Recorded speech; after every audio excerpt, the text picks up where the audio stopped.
Hmm. Second, I write. Okay. Hey, there you are. How you doing? Hey, hey. I see you feel Okay. better already. Yeah, that's great. So, can we get the PDF um, up full screen with us on the side so we could talk about the images? Absolutely. But which PDF in particular? I've been looking at a bunch of them today.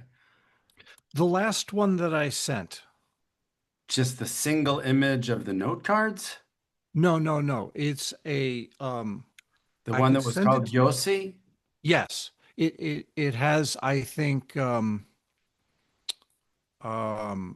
like 22 or 32 images in it. Okay, hold on. And I put it together for discussion. Okay. Uh, Yes, it's called Yossi. yeah, okay. I looked at a bunch of them today and had some other ideas too, but maybe we'll have to have more than one conversation if this is fun. It really doesn't matter. Whatever you want to do is fine. It's just that Um, this one will take you through ideas of mine yeah. that run counter to the positions held by others, and the uniqueness of it is highlighted. Okay. Well, let's uh let's start in a place that feels right for you, and then either uh, at some point in this conversation or in a subsequent conversation, maybe I can respond with some of the things that I've been thinking about today to ask you. Uh, Actually, we could just have you interview me and ask me anything you want and show any image that you want, and that's maybe better. well, all right. Or without And the reason I belaboring the say point, that, the yeah. the reason I say that is because, I really want to address your context and concerns. There's plenty of information asserting mine out there Okay. that I put out Okay. myself. So let's adapt it to yours. All right. Okay. Well, To get something different and unique, maybe that's the way to go. okay. Um, of course, However, because oh, I'm sorry. Go ahead. no, it's all right. I do feel strongly that we should have a visual up, though. Yes. Well, we could do. Uh, I'm gonna be somewhat provocative with your permission then, and Yes, um, provoke away.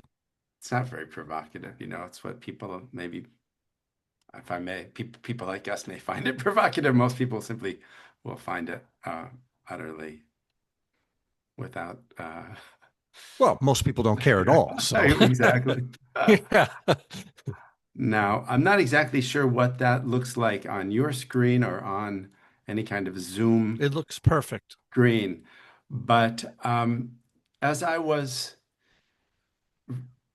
reading your texts and sitting with your images, of course, I couldn't help, among other things, think about whether the historical, Kabbalistic, esoteric cartography was, well, I don't want to make it black and white or yes or no, but how can I think about my historical materials uh, in light of what you've taught me about being an esoteric cartographer, doing the work of esoteric cartography at the risk of endangering my good name as an historian. How much may I learn about my materials from hundreds of years ago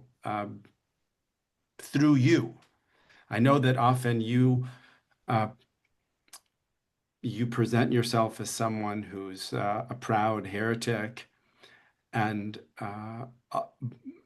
happy to integrate, borrow, leverage historical materials, but often you present yourself as pushing back against whatever orthodoxies with a small o at least are part of the setting that well, at least in which those images were produced. Um, I guess the first question would be, uh, despite that, self-understanding as someone pushing back, if not, even being heretical vis-a-vis the Kabbalistic historical tradition. Um, how do you feel about uh, an image like the one I've shared now and put on the screen? I tried to think about whether there were some images that worked like mute maps or um, what's the term that you use? Uh, Mutus liber. yes, yeah, that's right. That's Yeah, why I went to mute maps. But yeah. this is an image in the first generation of Lurianic Kabbalists that has no text. It has no um, captions. And in some ways, I thought it might be one of the best candidates for an image that might have been born in in a contemplative state rather than in an attempt to visualize textual teachings. Uh, and I've also given you or shared with you some materials in the past that I then see and you share with me integrated into your material. And it also makes me wonder, can I understand my material through your engagement with it in a way that I might not otherwise be able to? Or do you do you not even want to make any claim for a fixed meaning in any of these things, and therefore, your insight is your insight, but they may have meant something entirely differently when they made that image. Wow, I don't know if that hangs together as any kind of a question, but Yes, it does. And I have a good starting point for that, which is that I do believe that graphically, the fundamental basis of my compositions is extremely traditional. And I don't think that I deviate in this graphic sense from the symbology of just about anything that you're going to show. mhm. For example, when you show me an image of the Tzimtzum and its aftermath in the initial primordial stages of creation, I think that the presentation of paradox will be very traditional in my work. The implications of it and how I would frame it in terms of its narrative and the linguistic emphasis would be where I deviate from a religious context. But graphically, no. I think I'm doing exactly what has been done for hundreds of years graphically. For example, how what are the implications of a point opening into the Halal Panui? And how is that framed by the experience of consciousness as it grapples with phenomena? When you show a point opening into a circle and a line coming down from beyond the circle's periphery into the center of the circle, everyone's happy. Everyone's in agreement. The hundreds of years of Kabbalists are nodding their head. However, once I start talking about the implications of that, you get bearded faces shaking their head and possibly walking out of the room. Although knowing you as I do, and from reading you, I can only imagine that you could tell those bearded-faced guys, "Hey, look, don't if you don't want to hear it from me, hear it from Rabbi Nachman." Like you Well, also know that those insights are in the tradition, even if they're maybe hard to hear or people maybe suppress them or don't want to hear them clearly. But I don't, I don't, I don't think that you're that your position is fundamentally at odds. Even the non-emanationist position that you write about seems to me rather consistent with no few Kabbalists who, for the very same reasons you articulate, know that it could that an idea such as emanation could only ever be from our perspective. And then you talk, in the text that I read an hour ago, how even though emanation is the wrong theory, we inevitably think in chains, and there's still that. In other words, you're saying the same thing. Emanation is not real um, in the absolute sense, in the Ein I Sof would hope sense. I would hope it would be interpreted that way. Yes. I would hope it would be interpreted that way. That's my hope. However, probably my use of what would be perceived as inflammatory language might alter the perception of that. And it's funny, my wife always says that when I make really good points, very often nobody hears me because of the way that I make them. And then all of a sudden, everybody is reacting to being triggered and inflamed. And that presents a smokescreen to what I'm actually saying. And nobody ends up getting the main intention that I set out to give them. And it goes under the radar. And that's a common theme with me. But I do think that there's another side to what I can call inflammatory language. And let's look at this diagram in front of us and start probing it. Can The I say first one thing, more little thing, David? I'm so sure. sorry to interrupt you, but just if you are going to dive into this one, I want to just clarify that part of what brought me to choose this to show to you and and hear you talk about cold is the sense that so much Kabbalistic esoteric cartography or historical Kabbalistic esoteric cartography um, is, I mean, maybe for lack of a better word, derivative of itself. Like I don't, I just know, even on the level of a guy who studies manuscripts, that these are copied. They're not anything like your process of, walking around with your double pockets and note cards, right? The Yeah. uniform and the tools of the trade. And then the scrying emergence of the image and its development in that can culminate in a large scale um, a large scale work. Uh, I feel like there are so few historical Kabbalistic artifacts that might be like that, that I like to put a positive spin on it. Those are the ones that I actually want you to tell me about. Uh, Yeah. and Well, this is like one of them, you as is just pulled up, yeah. you just pulled up something that's like verbatim one of my compositions. So This, when I look at it, what we have are concentric circles that, in my opinion, approximate the original Tzimtzum and the vacated space, with the Kav coming down from beyond the periphery, and then a series of subsequent circles in ascending order of their scope at the base of that opening. And this is a composition that I've used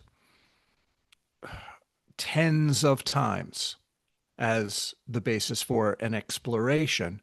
However, in my particular case, there are two things that we should address. One is the framework with which I attribute meaning to the geometry, and the other is the way that I fill it with what I represent as an etheric presence, in which the textures, the what I call the psychoetheric textures of mind awakening to its own condition can be explored graphically and through marks and the qualities that trigger sensation and approximate sensation and try to transmit sensation from an untransmittable form, which is my contemplation, to some graphic um, um, artifact, which will never be the same.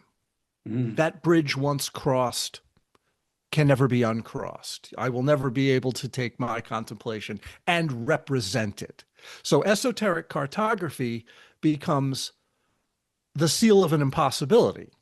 I can never represent what's going on in my exploration, but I can approximate some aspects of the inquiry that are shared with others. And this has to do with the nature of general and relative phenomena and the areas where they overlap and the areas where they clash. In the specific personal phenomena of my own subtle inquiry into etheric sensations and contemplation, for example, it's unrepresentable by both graphic means and linguistic means. But yet there's general phenomena that everybody knows what a circle is. And everybody can look at a circle as a symbol of wholeness, positing an interior register and then the infinite expanse of the white of the page around it. Everybody can relate to that. So on the level of general phenomena, I approach that from a human perspective the same way the Kabbalists of the past would. We know that the Or Ein Sof surrounds the circle. Everybody agrees on that. And that logic of general phenomena is more than anything held in the repository of esoterica or even religion. That's human reaction to geometry. And we share that with the Neoplatonists. We share that with the Renaissance Hermeticists. We share that with non-Jewish schools and Jewish schools together. So let's get to the point where we know what we agree on in the general sense, and we can talk about the specifics of the interpretation of the narrative in a specific relative sense. And I'll tell you what I mean. And then we could hold my feet to the fire and see just how inflammatory I'm actually being, or whether I'm actually saying the same thing in a different way, like you're implying. We'll start out by saying that from my perspective, that Tzimtzum never happened. That Tzimtzum is a metaphor, fully and completely, to address the paradox of our predicament, our cognitive predicament. And the cognitive aspects of that predicament is what I'm interested in. In a sense, my view is just like pantheism, except without the theism. So what does that mean? That means that for me, the essential nature, the essence, the asmut, the essence of all of reality, both in its created form and its pure potency, is equal in nature from the essence of my own awareness. And this is the bridge whereby the connection with religion, and even in its most esoteric form, might or might not be crossed. I view my own mind as having a series of aspects, the most profound of which is the Or Ein Sof, my own mind, my own awareness, in its unconditioned, most pristine form. So what does that imply? Well, what that implies is that what is born out from that awareness are a series of perceptions that shape reality. And reality, by proxy, is a product of perception. Reality, in this sense, does not come to us, it comes from us. So if I'm interpreting Or Ein Sof in this way, I am denying that there is a causality and a prime mover of that causality, a first cause, which is the theistic basis of systems that could be interpreted as emanationist or step down linear mechanical descriptions that posit a narrative that is a proto history. So Mhm. I'm denying the proto history and I'm only dealing in the paradox of Or Ein Sof as my own mind. So the Tzimtzum never happened from my perspective. Its narrative is false. However, it's a necessary falsehood because it takes us through stages of inquiry that are necessary for our consideration. So the sequence is interpreted as a series of symbolic gestures, kind of like when Hamlet takes the characters of his life and sits them down and forces them to watch a play of what it is that they did. Mhm. I mean, so is there any reason why, though, you couldn't say that Tzimtzum didn't happen objectively, but subjectively it did? Well, if I say that it happened on any level, I'm giving a mechanical explanation to the narrative of creation. What about And what's arising in I mean, I don't want to be overly uh,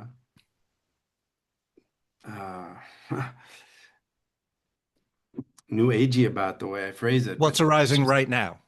you could say that, or just like, you and we're both in rooms wearing clothes and not and having a conversation and using discrete words, and I mean, we're not we're or Ein Sof is at least undergoing some interesting ripples at the moment that are generating what seems to be something other than. I know it's ultimately illusory, the other than Ein Sof that is happening right now.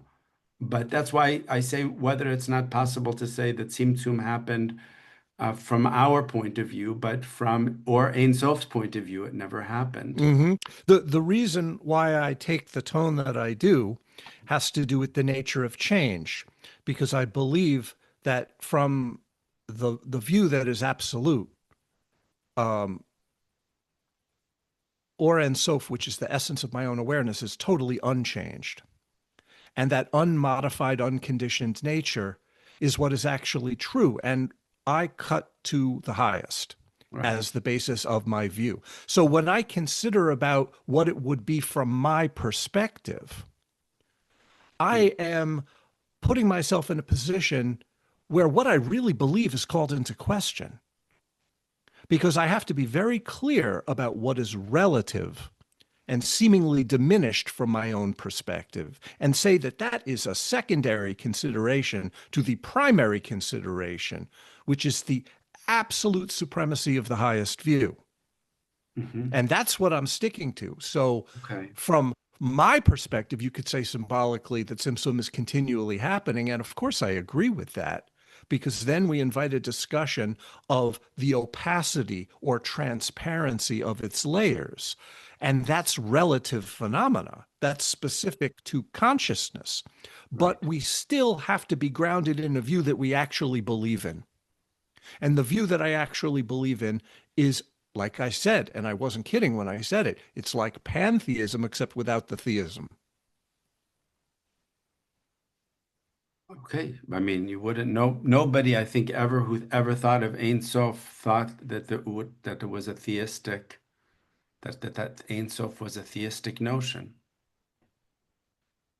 Did they? Well, I mean, I mean, I know that it's not always honor. There are violations. Like, it used to be that people would say, and it probably is statistically true, that when Kabbalists use the term Ein Sof, they never modify it, as opposed to something like Ein Sof, praised be He, blessed be He, anything like that that would put a kind of limit through even the very suggestion of being by saying to say Ein Sof, blessed be He, is limiting Ein Sof. So you don't do that.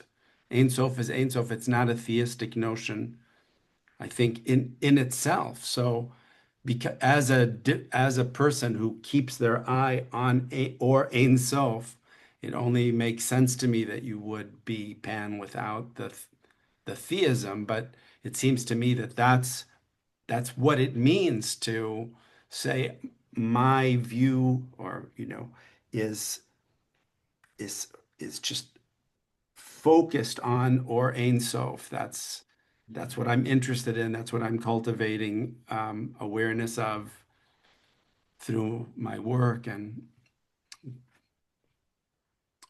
here again, I'm sort of I'm pushing, I'm pushing you, I'm pushing you just in the direction of, yeah, like I don't know, spin it this way. You're doing revolutionary work, but I don't think your theology is that revolutionary. Well, I let me say something that might be interpreted as pushing the boundary of what you just said. I have to reject the idea that there is a creator and that something has been created and that there is a process of creation connecting them.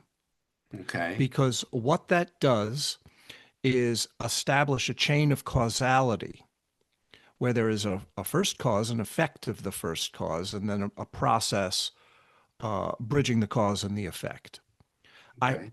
I have to investigate um, that mystery outside of the framework of a diminishing set of limitations, or risk falling into the exoteric trap that no matter how esoteric you get, and we see this in the deepest esoterica that there is, still, when it comes down to it, they are supporting exoteric theological assumptions in the religion and can't cut off their nose to spite their face. I don't have a face in that game. So I'm outside of it completely because the minute that I call the ground of all phenomena God, I'm one step away from accepting that the Torah was given at Mount Sinai. And I will not do that. Um, what if you were able to take Torah at Mount Sinai as a symbolic language that is like the language of alchemy, that is like the language of non-dual. Because I don't think I that it mean, is. I think that if you want to have a non dual system, you state the truth outright. You don't clothe it in a metaphor that purports to be a true narrative with a subtext, dot, dot, dot. It's only a metaphor. I don't actually mean what I say. It's inherently dishonest. Judaism is inherently dishonest as a religion in this sense, as okay, far as I'm concerned. all Like, right. if you believe it's a metaphor, then state it as a metaphor. Don't state it as a revealed truth and a proto history. And I then, mean, does when Krishna meets Arjuna on the battlefield in the Bhagavad Gita, does he say this is just a metaphor, or do well, we I have can't to? comment on that because I'm not well versed enough in Just Vedanta any to. myth, take any good myth. Like it doesn't usually come with a, parental advisory or I don't know, or something. It's like, okay, it's a myth. The Torah, it's Mount Sinai is a myth in a Bible Well, that's a I have mythic a work. problem with this whole Joseph Campbell-esque interpretation of myth, that I refuse to play the game. You know, that when I look, for example, at the esoterica from some of the Eastern systems, in particular Advaita and Dzogchen, and, Hmm. extremely radical forms of them, I Hmm. see it stripped down and I see consciousness addressed in its own terms. And what's Hmm. discussed is the inquiry that doesn't hide behind the myth. Fair enough. Fair enough.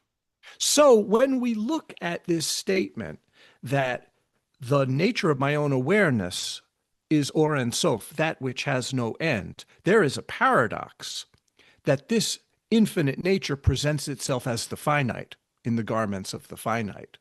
And if we understand that paradox and deal with it nakedly, we see that no matter how enclothed in display it presents itself, that central paradox is the issue, is the actual issue.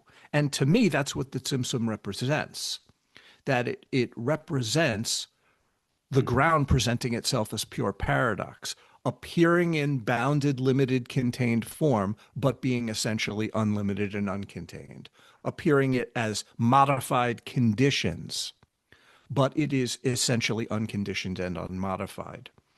And when it encloses in itself and entraps the mind in belief in its superficiality, it becomes klipot. Mm-hmm. And to me, that's the That's cognitive. that's reification. Yeah, That's that's what what you I call refer to as. reification, or But salt in even, the alchemical model. yeah, but even the salted mercury of those reified constructs are essentially primordially pure. Because if you hold the highest view, the klipot have to be primordially pure. They can't be dualistically antagonistic to Mm. to something that is contrasting them. That's a that that you might have to go all the way to Nathan of Gaza to get in Kabbalah. You have to go to the good old heretical Kabbalists Yes, but to get there's the this embrace of state. the klipot. Yeah, well, the state, and I do believe that that's true, but the statement that I make very often is that the models that I use to communicate this, which can roughly be called panentheistic, right? I say panentheism for method, but radical non-duality for truth. Okay, cool. So there is a means for exploration, which includes within it a dilemma that becomes a way to explore the paradox. Mm. But the actual truth of the matter is so simple that it's incommunicable.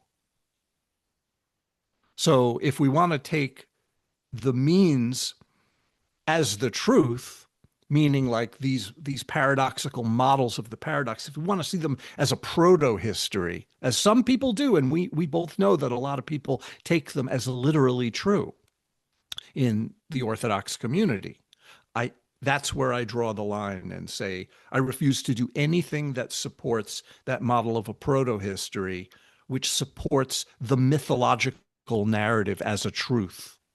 No matter how esoteric you get with it, if you want to perpetuate the sacred lie, as we sometimes use that term, I'm not playing anymore.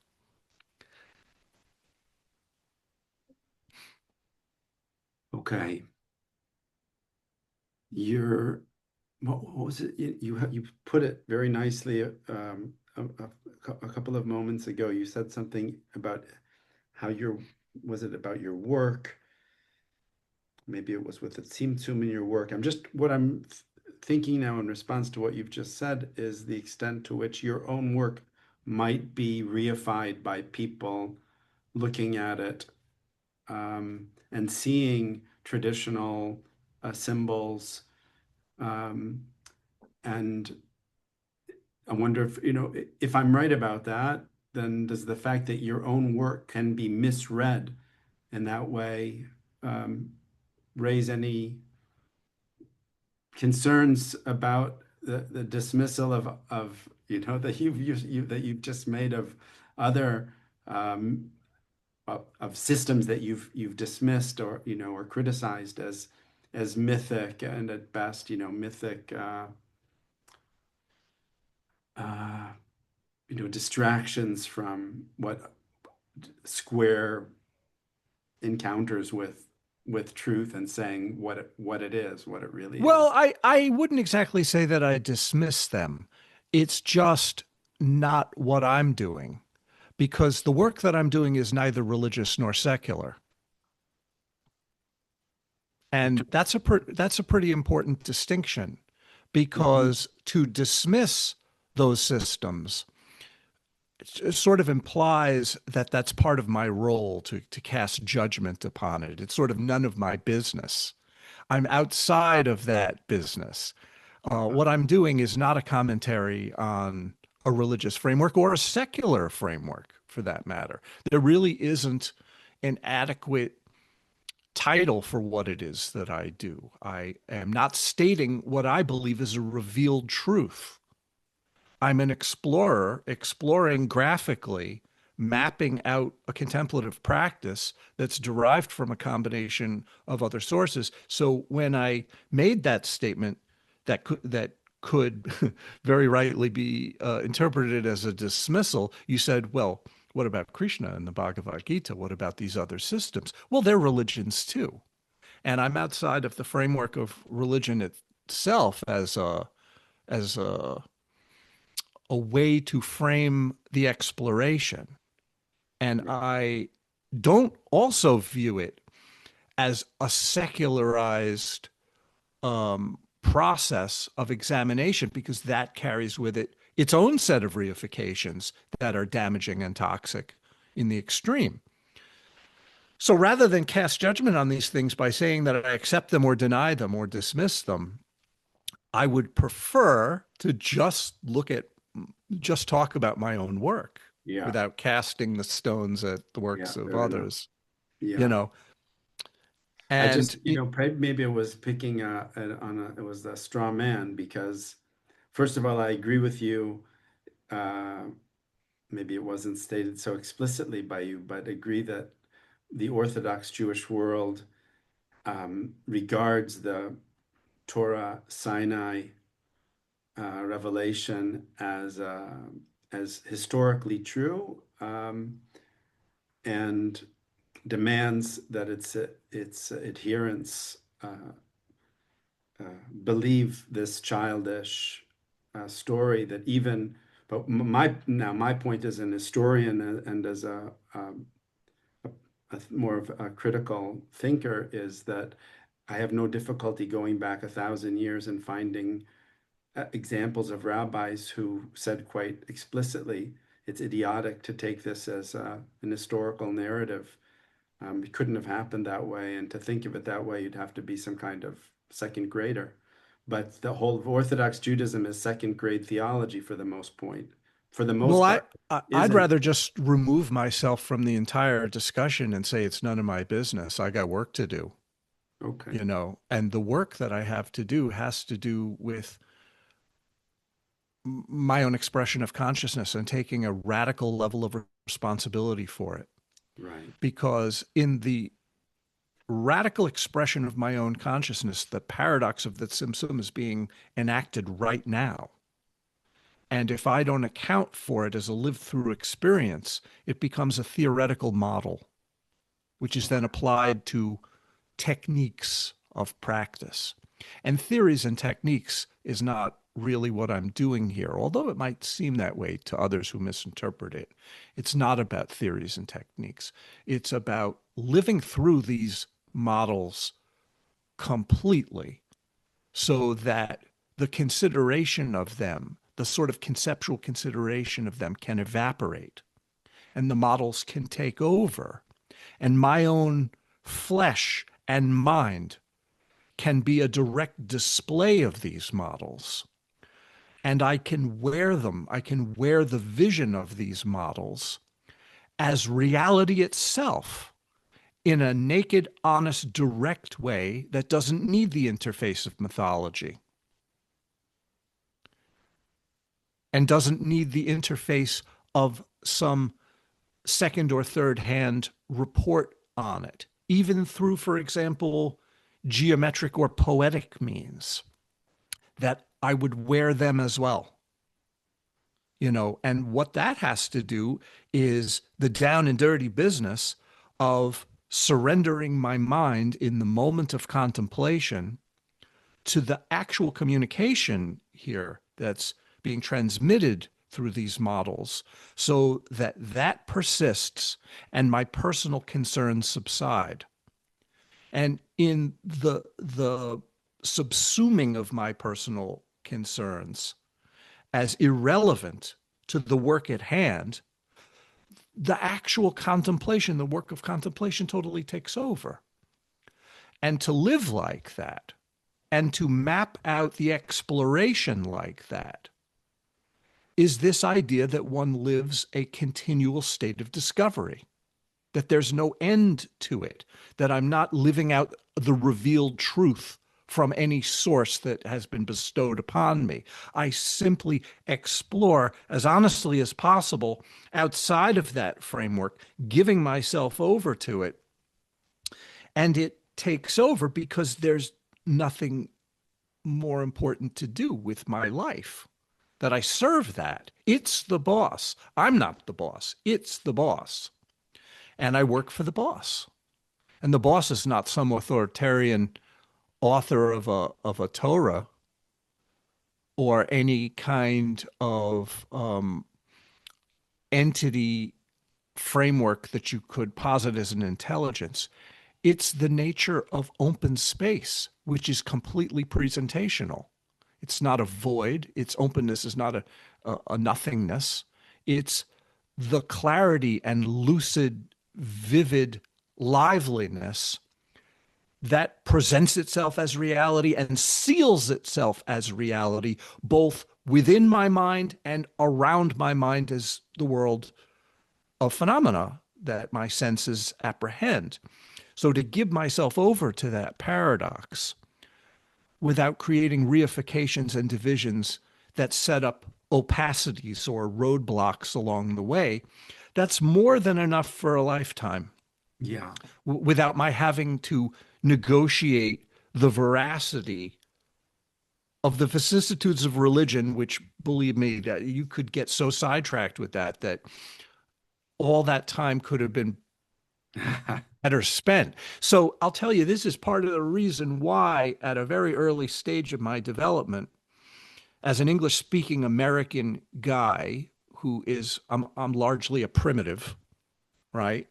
I decided, no, I'm not going to struggle to learn Hebrew. I got practice to do. I'm going to make that the thing. So I'm going to take the translated, transliterated, problematic Hebrew of the books that I am lucky enough to get, and I'm going to use that as a basis to study with people who could take me further. And I've had a lot of teachers, including some from the Haredi world, as you know, and I'm going to be respectful to them from their perspective, but they're going to help me with the things that I don't have language skills to access. Mhm. And I'll do the best I can because for me, it's about the practice. It's not about the scholarship on any level. So I don't read and write Hebrew. Yeah. Well, I just know the words I need to know. you do write some Hebrew, but Well, I know the words I need to know because I yeah, made it my business to develop that vocabulary, but it's a technical vocabulary and I don't have the syntax. of course. Yeah. This that in, I've just been thinking for the last few minutes that in a kind of from an unexpected angle, this this touches on something else that I wanted to talk to you about um, in with regard to the similarities and differences between your work and historical esoteric cartography and Kabbalah, and also just more generally, even as I think about my own academic work, sometimes I tell people I'm interested in the visualization of knowledge. And there was a research group in Jerusalem a number of years ago, and that I was part of on the visualization of knowledge. And that group was very interested in diagrams and thinking with diagrams and the epistemic status of diagrams and the kind of meaning that diagrams can have and so forth. And I think I just got in the habit of thinking about diagrammatic images, especially as images that are kind of made to express in graphic form and with modest use of linear uh, uh, uh, textual expression. so that there's some kind of an idea, and then there's its visualization. Um, Whereas, when in so much of the diagrams that I work with in the Ilanot, maybe I wrongly presume, other than in the case of real copying one exemplar and making 10 copies of it, but whoever made the first one, did they have some ideas that then they visualized, you know, or your process, which seems to me very different than having an idea and visualizing it, because it seems to me that, if I've understood correctly, what we see is a kind of organic, I used the word before that's yours, the scrying, right? That's what you call it. Hmm. S- s- Um, a it begins with an image on the note card, and then there's an unpacking of in contemplation of that image that takes on a life of its own, and the image in a way seems to create itself, although it's using the materials that it has at hand, the repertoire, the visual repertoire that you've gathered over the years in all of your explorations, but it's arising from that in a way in real time, as it's coming into being graphically. There's no Mm. prior idea that's then being graphically. It's Well, thank you for memorialized. bringing that up. Thank you for that, because that's a really great thing to talk about. Whereas my my relevance to history, I mean, that could go on and on and on without resolution, but I could talk about my own process in a way that would be definitive in this moment. Okay. There Shall are we open different an You there are want me to different open an aspects of my image to work. be to give you a background or a focal point as you talk about this? Do you want to choose Well, something? let me just start before you do that by Okay. making a general comment that my work falls into various categories and not just one model. And probably the most persistent misperception of my work by people who haven't really investigated it very deeply is that it's some form of illustration. And for the most part, it isn't, and that is untrue. Because the way that I define illustration, and certainly very similar looking diagrams, mostly that come out of the non Jewish world, Renaissance Hermeticism, the work of Robert Flood, the work of D.A. Freiherr. Um, and those guys were illustrators, and, or I should say, they made models that were executed by illustrators. You Mm, know, for example, the great studio of Marion and DeBry that did all the Flood stuff. You know, Flood's hand wasn't in some of the things that people are confused. Did Flood draw this or not? Well, a lot of it he didn't. It was done by a great studio of illustrators, mm, or adding things that he might not have intended. That's another issue. mm, But in order for an illustration to be an illustration, you need prior concept and then you illustrate it. So you start with a concept and then your visual work works towards the concept. And maybe along the way, certain things change. They certainly would have to, but an illustration serves the concept. mhm, There are times when having a prior concept is anathema to my exploration.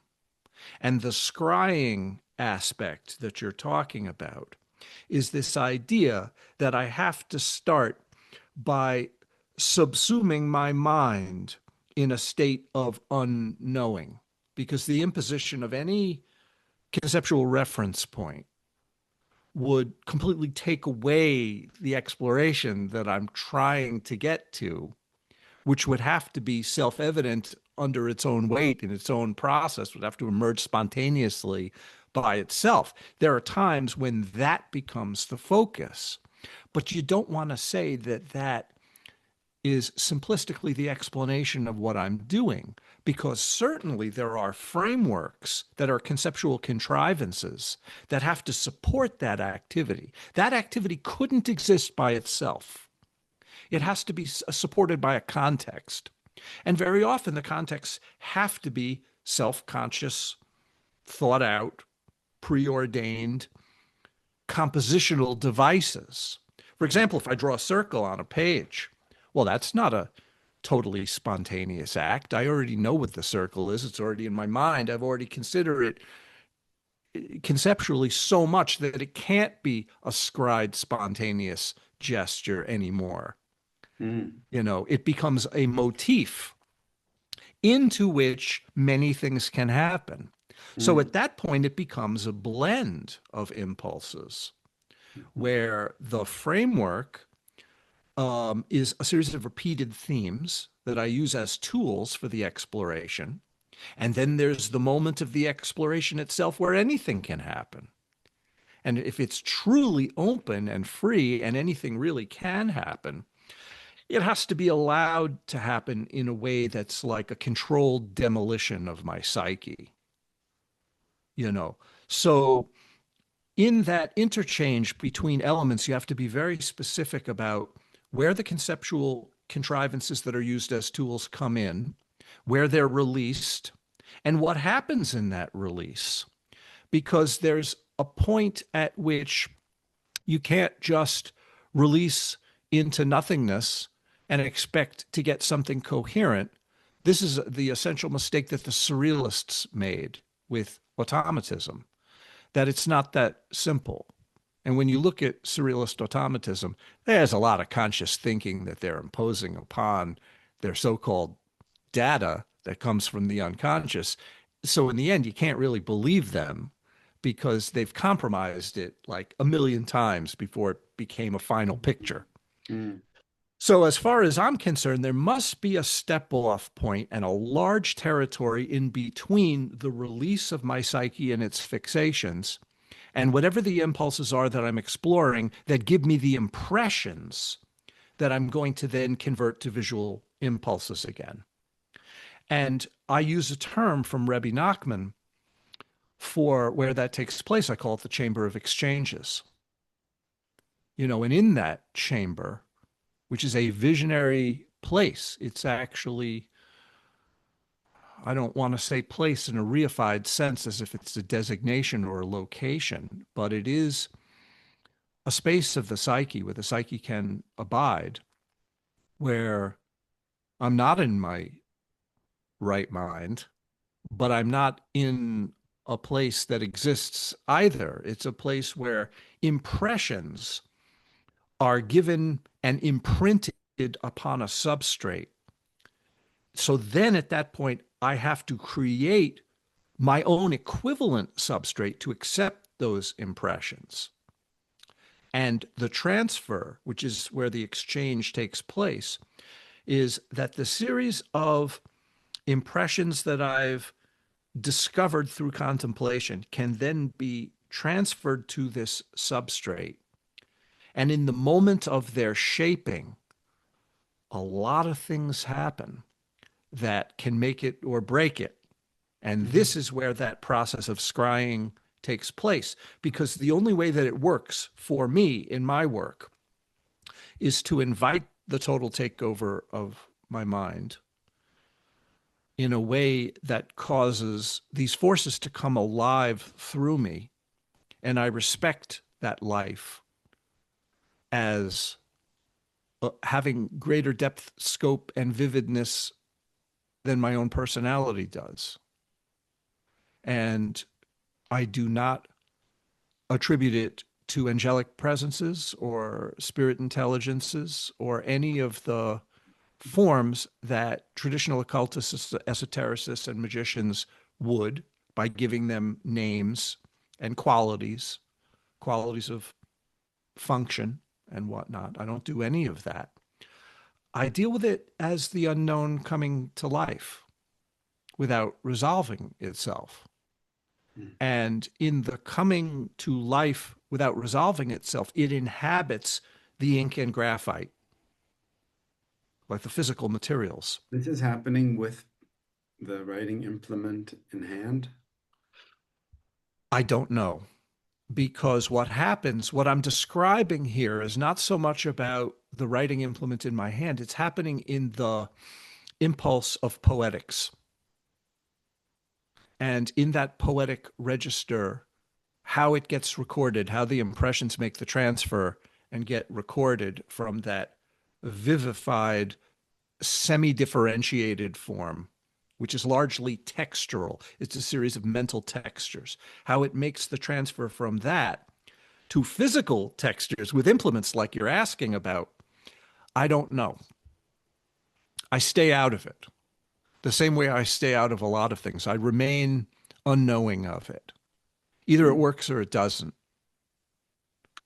Wait, I don't, I mean, are you saying that it's, I don't know if you like the word, but a trance-like state, and that's why you don't know? Or, Well, I'll put it to you this way. A lot of the things in my pictures that are drawn out are actually the product of erasing, which is a subtractive process rather than an additive process.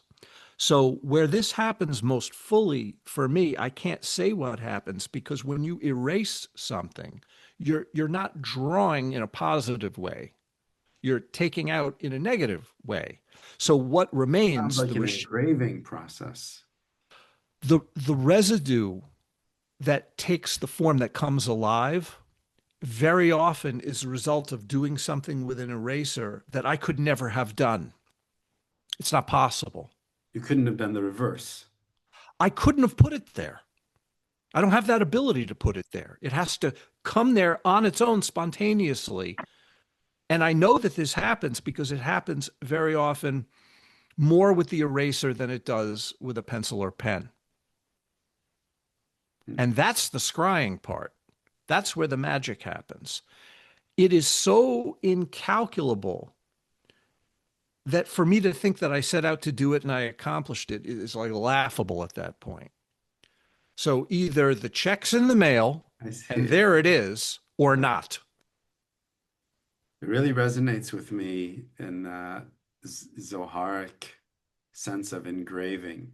So much of the beginning of the Zohar and Genesis is Oh about, yes, yes. In the Sefer Yetzirah sense, it's engraving and carving. Yes. yeah, Oh, that's engraving what and you meant by carving. that. Yes, Yeah. absolutely. It has to do with the exchange between two assumptions, which become the engraving and the carving, right? The assumptions are that something exists and it has a presence, or something does not exist and it's an absence. In the exchange between those two, and now keep in mind that I'm operating from a view where I don't support or believe in either of those two things, Hmm. that the view that I hold is beyond being and non being, the nature of mind expressing itself, the nature of that which is sacred, that is being invited into this context, cannot be reduced to an existent or a non existent, either ontological or epistemological predicate. So you take that out, that question out, ontological, epistemological question, poof, in the wind, it's gone. And you just have this naked act of transmission that is beyond the scope of my mind to comprehend. And through that invitation, there is this exchange between what appears to present itself and what appears to vanish. And they shuffle with each other and oscillate in a way that could never be calculated. And that's how the scrying aspect is mapped. Because if you don't invite that miracle, then it would have to become an illustration of some sort. That would be all you would be able to do Hmm. as a human being. So you put yourself in a position where you have a magical act set up and you simply take yourself out of the way. And either it happens or it doesn't. And I think the only reason why it does happen in my case is because I've completely thrown myself into the fire of that, and I live for that, and I've always lived for that, which is not a grandiose claim. I just don't have any other interests. So in a sense, maybe the only reason why it happens is because of how much of a loser I am, that I don't have anything else of interest except, food and music. But to me, that's part of the process. It's like without those things, I wouldn't be able to do the work. So Yeah, so but it, not a, yeah, it's very excellent. interesting that what happens in this scrying register that you're talking about has to be a runaway car slipping on the hydroplaning on the wet highway. It has to be in that position where the possibility of crashing is imminent and you let go of the wheel. You have to. And okay, can I ask you a follow-up question? Yeah, yeah, sure. Between the fact that the miracle happens because it's what you live for and what you've lived for now for decades, and that its products are the unique products of this process to which you've given yourself over entirely. Um, like, what does it mean to be a teacher? What does it mean for others um, to engage with your work? It seems like it's almost by definition unattainable. Like your dedication is feels unattainable, and the images that are a product of it can seem unattainable. And yet you've gotten them, you get it out there. You've got a publishing scheme. Your thanks, of course, to your wife, I suppose, but you're getting the material out there and you're teaching and you're talking to me. Um, how, is it doesn't seem like you could even stomach the idea of halfway, but but it seems like everyone who would be almost everyone imaginable, including myself, who would pick up your work and try and become your student would feel also just, I don't want to put it psychologically like inadequate, but it's you're the one and only. So I mean, I don't know. I think that accusation of the work only working for me is something I've heard before. And I don't think that it's true because the fact that I leave these artifacts of a process, the concerns of those artifacts are everybody's concerns. For example, what is phenomena and what knows it? What is perceived and what perceives it? This is everybody's concern. So, this is what's being addressed by my work, the nature of phenomena and the nature of what knows phenomena. And since these artifacts assert those questions and address those questions as explorations in their own way, they benefit others by consideration. They foster consideration by others. So, what I would have to offer anyone other than myself would be I've investigated in the following ways. Here, you take this recorded data, you take these maps, and hopefully you can live a life of continual discovery also to whatever degree you can in whatever way that you can. if And you that are life of continual discovery, that's the point. The point is not for me to come up with a revealed truth. I don't have that. I don't have any definitive revealed truth. I'm just an explorer guy who does what countless other people have done. So I'm not giving a definitive statement of anything. I'm asking a series of questions that I share with you, with everyone. okay, if you had lived just before David Chaim Smith and created this body of work, would you have How would you have used David Chaim Smith's work? Well, one of the things that's interesting about my visual work is that if you didn't know what it was and just saw it, it would be pretty hard to say that it came from any particular time period, right? Other than the fact that there's English in it, so I'd be part of the English speaking world. And there's a messed up Hebrew in it. Like you could make these assumptions and try to place it historically, but basically it could have existed in a lot of different historical periods. So if it appeared in any of those historical periods, I would imagine that what I would have done with it would be the same thing that I did as a young man with Dionysius Freiherr or with Robert Flood before I found out what it was that they were actually concerned with when I just had the visual documents and I was forced to contend with their beauty and their mystery and the questions that they seemed to be asking, as well as the whole corpus of 17th century alchemical and Rosicrucian imagery, as well as Illa notes, which before I had any approach to it, I was just struck by what seemed to be asserted by what I gleaned from pure geometry and the broad strokes of the map making, which are very human gestures. You know, Mhm. like we said, you draw a circle and a straight line into the circle. That's something that an Australian Aborigine could relate to. In the midst of a total disconnection from any reference at all. Mhm. I believe. Mhm. So there's that general human, and I don't want to reduce it to a form of humanism because I don't think that it is. I think that it cuts through every religious and secular agenda equally. And if I saw my own work outside of my own life,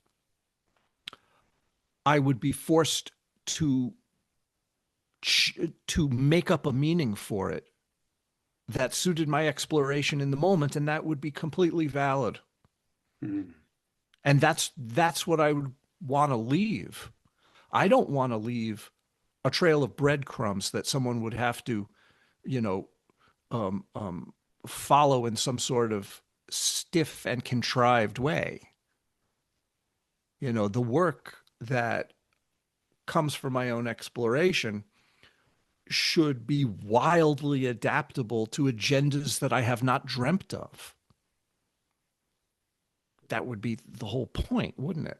In a way, it seems to me now, as you're talking, that the way you took the images from the walls of your Midwestern retreat By uh, hut. hut, yeah, Yeah. and then you was a little bit like using somebody else's material from a different period. Like there was they, I don't know, like they existed in that time and place, and then you took them to another time and place and Well, I made them. developed them. I You did, but yeah. was it the same you that made them? I don't know.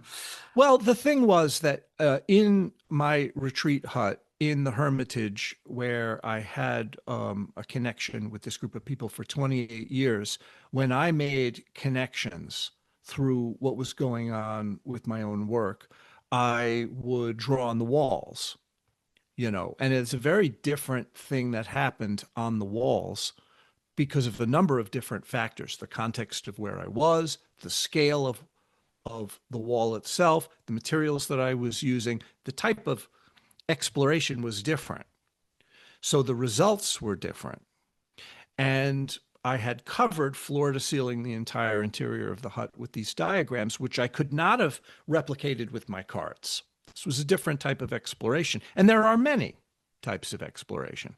But when I got this one, I reduced it to the familiar pocket card vocabulary to sort of distill it down. And this became a book that I wrote called The 32 Keys, where I distilled it down to 32 pictograms that I then wrote commentary on. Yeah, those are the cards. Yeah. And I did it twice. I wrote it first as a book that I looked at one day and thought, well, I can say it in a different way that could be possibly clearer. So then I rewrote the entire book and wrote a second edition, essentially a whole different book. And I'm not saying that the first one was flawed and then I corrected the mistakes. I wanted to make different points, Mm-hmm. really. So I just wrote it over again because this series of 32 pictograms was so massively important to me as an overview of the entire system that I was working at the time.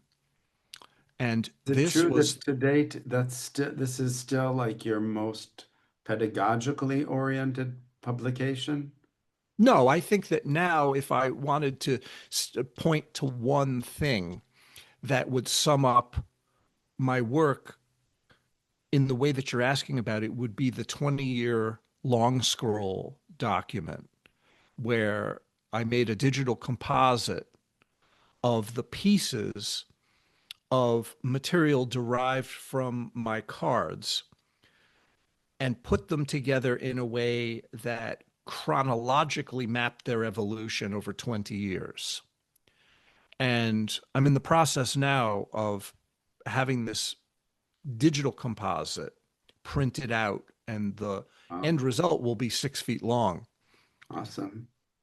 Um, no, but what I meant more was when you open the 32 keys, it really is just like take 10 minutes and look at this. And you really, what I meant by pedagogically means you're turning to the student and giving them, step by step guide to entering your world, entering this system, for lack of a better word. And it's in that sense the most directly a teaching guide or a manual, unless I've missed something. Well, I'll put it to you this way. Every day when I wake up, I face the same problem that caused me to answer the problem with that system. And I try to reinvent that problem daily, you know. So what goes on in my mind is how am I addressing that question today? It's got to be different. The whole goal of my life is to live in this state of constant discovery. So I want to reinvent that always Mm, as the state, because the minute it freezes into an orthodoxy, a self-imposed orthodoxy, I'm done. That would be the end of me. It can't mhm. be that.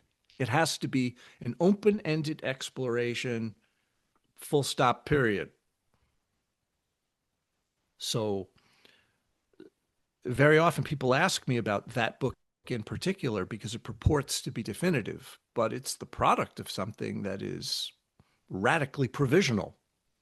I know I didn't read it as definitive. I read it as an invitation to go to join to embark on this kind of a journey to Good, because understand how it. that's then I did my job if you read it that way. I thought it was quite explicit, really. I'm shocked that anyone could see it as a testament of, some kind of reified teaching. Well, I'll tell you, part of the reason why I get that from people is because of the nature of my audience. The largest part of my audience are occultists who are used to tables of correspondence and formulas. Ah, And yes. they want things to be locked into packages Right. that if you do the ritual with the right implements and the right correspondences in the same way, you'll get the same results. It's sort of like a medieval earlier iteration of what they believe is the scientific process. It's reductionistic. It's so funny that you say this. Of course, I was just telling someone yesterday that one review of my book, The Kabbalistic Tree, came out in a journal devoted to Western esotericism and that sort of thing. And the reviewer is a very smart fellow, uh, expressed the most surprise uh, at the discovery that actually it seemed like if there were maybe 200 ilanot in the book, he said it seems like every Kabbalist made their own ilan. It's like there was no, everybody had their own system. He thought there was Kabbalah. according to the Kabbalah. And he discovered that every Kabbalist has their own Kabbalah. Yeah, And but this was in a way, bewildering. you can't blame them because that's how religion works. And what that is the vestige of a mentality of orthodoxy, Yes. which uses codification as its language. Yeah. And open-ended exploration is not exactly supported by most cultures. You know, most cultures like a nice, definitive, closed system. Put turmeric in my tea. Are you all right? Yeah, turmeric went in the wrong side there. You But want to take a break? no, it's okay. It's okay. But the truth is, probably quite soon we should cap it just because I don't know. It seems like it's a nice kind of length, and maybe we can do a if this serves more purposes than simply playing for one class of students, but could be of use to you and in any Or way. what we could do is cap it and make that a stoppage point and keep going for That we fun. could also do. We could go a little more down. That's true. Yeah. And we can cap it anywhere we want, actually, edit it any way we want. Fair enough. Okay. So getting back to this Yeah. idea of my audience, I would Yeah. say across the board, the people who buy my books are coming out of, they're not coming out of the Western esoteric tradition. They're coming out of the post 19th century Western esoteric version of the Western esoteric tradition, which is incredibly formulaic. Hmm. And that's where it's no accident that that happened because that's how I started as a young man Right. in a sort of post Golden Dawn world. That's, I worked through those orders as a robe wearing, wand waving, circle intoning guy. Mm. And when I hit what I believed was the wall of the limitations of that way of working, I found a great many other sources, and you could say my work at that point became syncretic. But isn't this field always syncretic by its nature? So I don't think I was doing anything that everybody else hasn't had to do, you know. It's just that my syncretism, people misread in a way that I think that we should address because this is a very common misconception, is that something about it is east-west. Hmm. And I don't even think that those divisions hold up because where do you put what happened in parts of Iran that where non-dual views mixed with what is purportedly the classic Western esoteric symbol set? Is that East West? You Yeah. know, Yeah. and there was this tremendous period of overlap, particularly in the 13th century, where you have views informing one another. Where when I look at some of the things that you have in your books, how am I supposed to look at that and not think of Neoplatonism? Of course. You know, so it's all syncretic. So of course my syncretism shouldn't be suspect, but the minute that you cross these artificial boundaries that people posit as east and west, all of a sudden they want to put you in a camp, like a certain camp of a school that Mm. tries to get over a perceived dichotomy that I think is a mistake. Because as you've probably noticed, and I hope other people notice, I don't mention certain influences that I've had in my own books at all. Like, for example, I never comment on, for example, Vajrayana in my books, even though it's been profoundly influential for me. I have nothing to say about it in written form. Ah, Fadriana? Vajrayana, Vajrayana, Oh, the Buddhist, not. it's a Buddhist non-dualism, or am I Well, yeah, confusing it? you certainly could say that, but there's aspects of Vajrayana that go into radical non-duality that are beyond any sectarian context. For example, Dzogchen, Ah, you can't really say that it's merely part of Buddhism because it's in Bon, it's in okay. other forms as well, and it it's indistinguishable in certain ways, in certain forms, from other radical non-dual systems of realization. Hmm. And that's what actually had the most impact on me is Mm, radical non-dual systems of realization rather than the systems that are derived from it that apply it to, for example, um, certain liturgical or magical contexts. okay.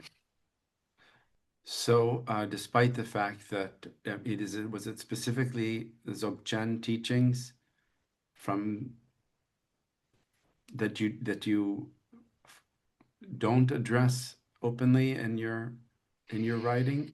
Well, I'd say that the whole area of non-dual study that comes from other systems that I don't use directly, I Ah, don't talk about, even though it's influenced me. And ah, that's more than just Dzogchen. It's also aspects of Advaita as well. mhm, That these have been very influential, but I don't incorporate them in the symbol systems that I use. So I don't talk mm, about them. I see. I Yeah. see. Well, because the symbol systems that I use are very specific and limited to Kabbalistic, Pythagorean, Neoplatonic, Mm. and magical systems in the West that are familiar to people who would know the graphic languages of, for example, grimoires, would Right. understand the way I make seals. Rather than tonkas or mandala. Yeah, I don't take things from other cultures and employ them like that. Do people ever say you're making mandalas, or is that just because people say that to me all the time? So your book's about Kabbalistic mandalas, and I even had Oh, a thing where I didn't know. Like, I think at one point in the book I wrote Ilanot are not mandalas, but then at another point, Danny Matt, actually the Zohar translator, sent me a mhm. note saying, Yossi, on page so and so you say Ilanot are not mandalas, but on another page you say they are mandalas, but. So you contradict yourself. In the second I edition, think like I said, they're it, not, it's not, it's not. if anybody said that to me, I would assume that they're probably coming from a large exposure to Jungian ideas or from a Joseph Campbell kind of, Mm, you know, sort of universality. Either they're coming to it from archetypes or from sort of mythological universality, uh-huh. which are two things that have nothing to do with Not me. what you're doing, Right. right? Although I can't, I think it's not common, but there are, there are works that I could sort of see aesthetically, or, just though the organization of space in some way in the circular frame, it could be reminiscent of. I could see why someone might say, "Yeah, it looks like a mandala to me," Oh, without looking sure. particular I mean, figure. that's just somebody's interpretation of it. As a matter of fact, a Rinpoche,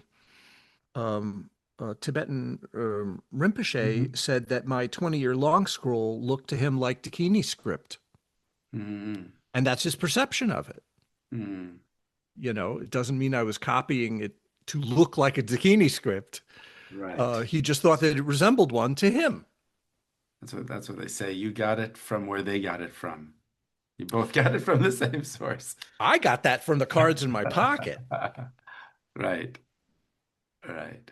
I mean, I'm constantly making these notations, and that particular document is just a compiling of the ones that I've used. And every part of that 20-year long scroll, I either have used for a teaching that has been documented by a video or it's in a book. So I've used every single bit of that. Let me just where is this? I just want to confirm that this is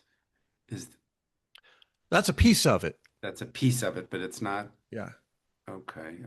I thought maybe I That's a piece of it. feel like you've sent me more than that, so I must not be looking at the very latest file. It's a long horizontal rectangle Yeah. that would just Unfortunately, look I like a can't. stripe. Yeah. Yeah, exactly. Oh no, no, that's not helping. And that, of course.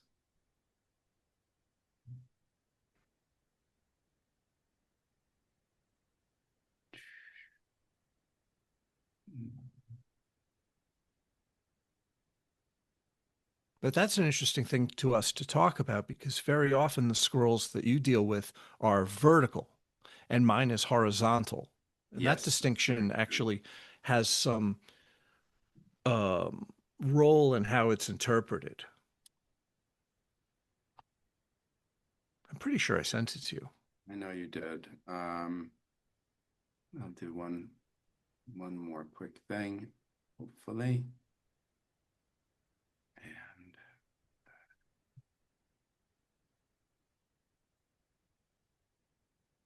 I, you know, wasn't. Ah, I found it. Okay, I got it. So I will open it now and okay, got It's it. so big that it's going to be entirely illegible. There you go. There she is. If we were going to, you said it's showing a progression. I may I presume the progression begins in the upper right corner? No, it would begin in yes, it would begin in not the upper right corner, but the reason why it's a horizontal, it's because it's segmented into panels or pieces. And you could say there are one, two, three, four, five, six of them.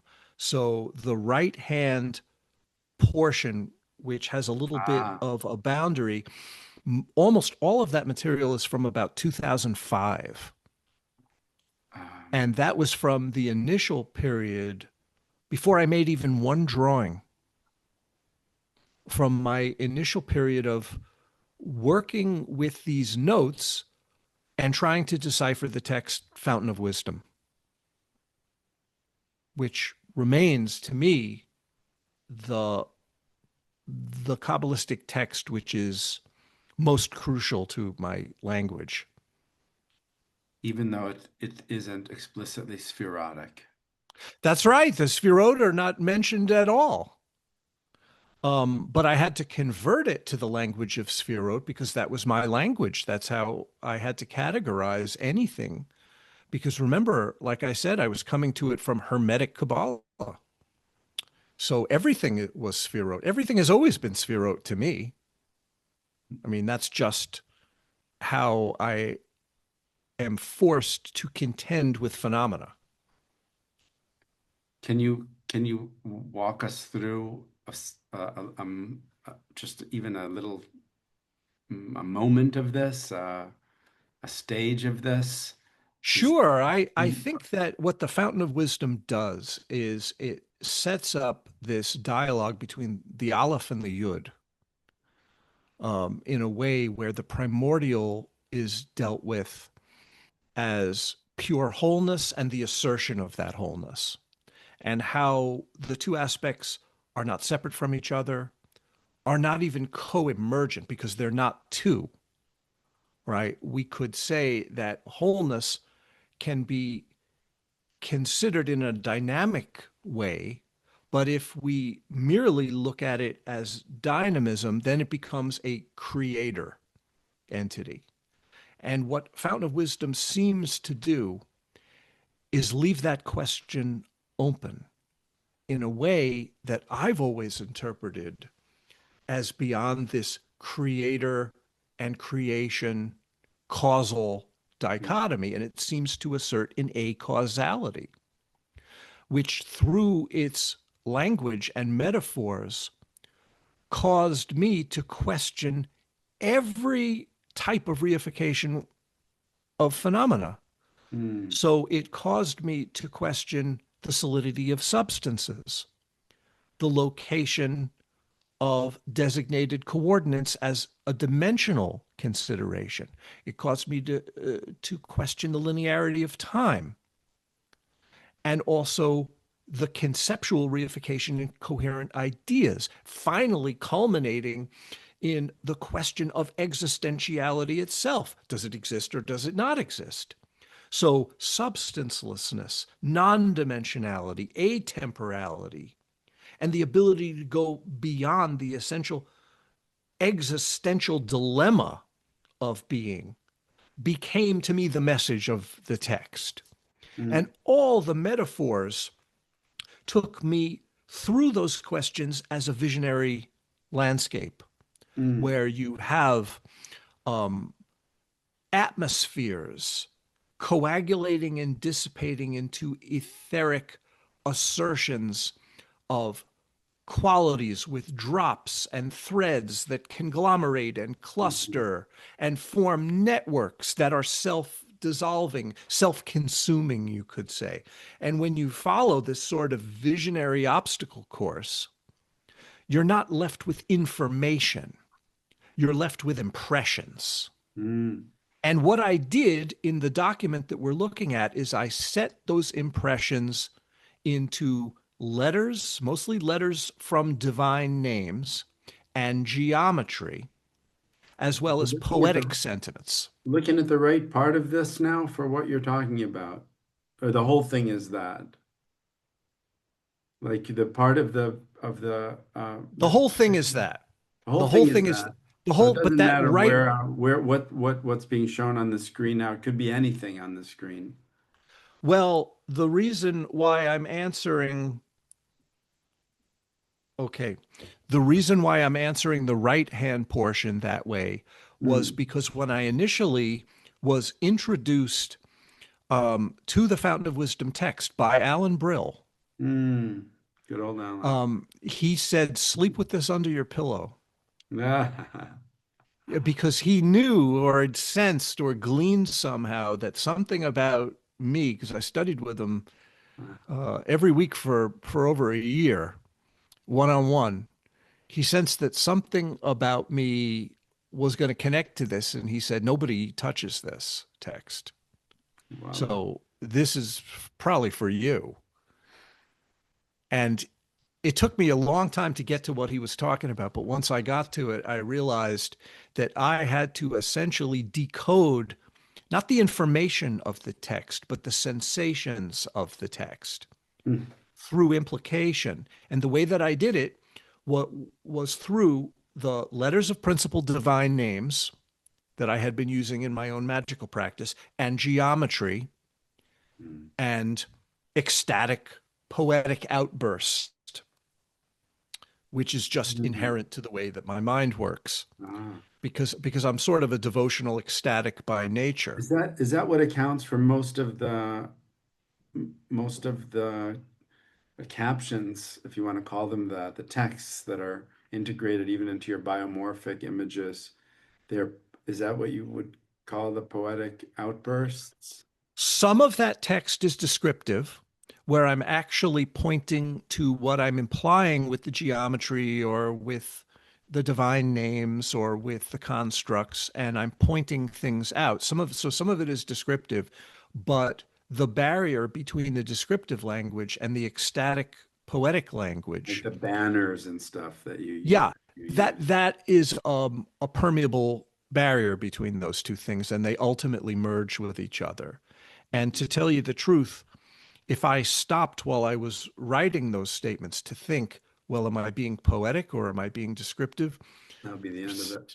Forget about it. So they get merged together into a kind of a an upheaval Mm, of involvement with the work, where the work, like I said before, it just takes over, and then what happens happens, and either it works or it doesn't. But in this particular document, I'd say the majority of this language is descriptive. These are my notes where I'm exploring right, of ways to course, use the symbol system. of course. So there's not a lot of poetic upheaval here. I, Or maybe there's I some, don't but want it's to subservient. muddy the water too much, but if I look at the inscription, uh, this was something that I was looking at today with a renewed interest. Um, I want to make sure that we're seeing the right thing.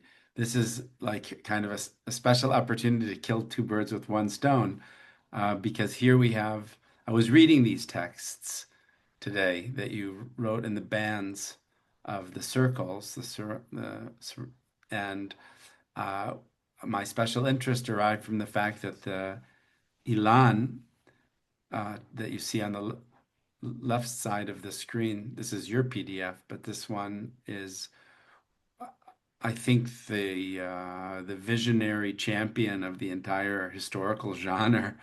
It has very little text, and its visual language is extremely original and mysterious. Um, If you and scroll down in this image, you could see where I took these sigils from, right in that yeah, square. yes, you mean I don't know if you can Yeah, even see my mouse, but yes, of yeah, course, and that is well spotted, important for our anyone who sees this to appreciate that you're riffing on that, but right. these texts are kind of poetic outbursts, and I wondered about, I mean, like, how you did it. I mean, how did you go from these are somehow letters, these glyphs or whatever you'd call them, lines and circles, almost like a magical alphabet. Okay, well, where I got that from was Zohar 165a and the commentary on it in Rebbe Nachman's Likutei Moharan chapter Torah 24, where he speaks about the raising of the essential transparency from the enclosures of the Sfirot in groups or triads, from Malkut to the triad of Netzach, Hod, and Yesod to Chesed, Gevurah, Tiferet, and then ultimately through Chokhmah, Bina, and Dat to collide into Keter. And this is basically his commentary on what was stated in truncated form in Zohar 165a. And eventually, what he describes is a collision of that impulse with Keter itself that explodes the framework of rigidity, or what I would call the reductive impulse, attributed to Keter by our incapacity to understand it, as the Fountain of Wisdom says, as a door that opens and closes. And it Mhm. only opens and closes in relation to us. It's actually always open in truth, but to us it opens and closes. So, in that collision, especially as Rebbe Nachman describes it, the Sfirot are transfigured or remade from a sequential hierarchical form to what the Zohar and Rebbe Nachman refers to as nine chambers. It's a symbol of the rebirth of phenomena, the Mhm. remaking of reality. And those Mhm. nine chambers are primordial reinventions of the Sfirot, Mm. or qualities on another iteration or in another register, so we could reconsider them and recalibrate our relation to them. Mhm. So to me, my use of that nine chambered facility afforded me the ability to explore things that are not normally derived from the Zohar or from Rebbe Nachman. And those are nine primordial qualities that are non dual in nature, that are structured and examined with a device that every occultist knows. I use the magic square of Saturn. Mm. Saturn is this principle of limitation where it's like a lock and key. You open that door of limitation, reductionism opens. And then you have an open ended exploration rather than a series of correspondences in a universe of tightly locked in time and space and conceptuality. So when Rebbe Nachman says, based on the Zohar, that the spheroid are raised to this point and collide into Keter, and Keter bursts open so that 9 chambers are created, well, that's exactly what my practice wants to do. So Mhm. this becomes the single most important element of a systematic way of looking at that problem. So when I map out the primordial qualities that I assign to the 9 chambers, there are relationships between them that are extremely poignant as moments of that exploration. And when you connect them, when you connect specific primordial qualities in the 9 chambers with each other in small groups, you get the sigils that we're looking at here on the screen. And each of the rows that correspond to this system of examination, Mhm. each of the rows has a particular character, which is characterized by these sigils which connect those primordial qualities. And when I saw the Elan diagram, now keep in mind, the original Elan diagram that you showed me, I have no idea what the author of that document was doing. Uh-huh. No idea whatsoever, but I immediately could read it in my way. I'm not saying that my way is their way or that I'm talking to history in that sense. I have no idea, but I could read it. And that's why I copied it over here. It's the only time I've ever done that. It's the only Mm. time I've ever taken something from an Elan historical document and redrew it for my own purposes and used it just as it appeared in its original context. This is the only time I ever did that. Fascinating. I mean, it's such an appropriate Elan to borrow from. Here, that's your match. But Well, I had to because it's a very valuable tool and I wanted to use it. See, the only reason why I did these things was not to make a point, but to use it in my own practice. And I so needed it.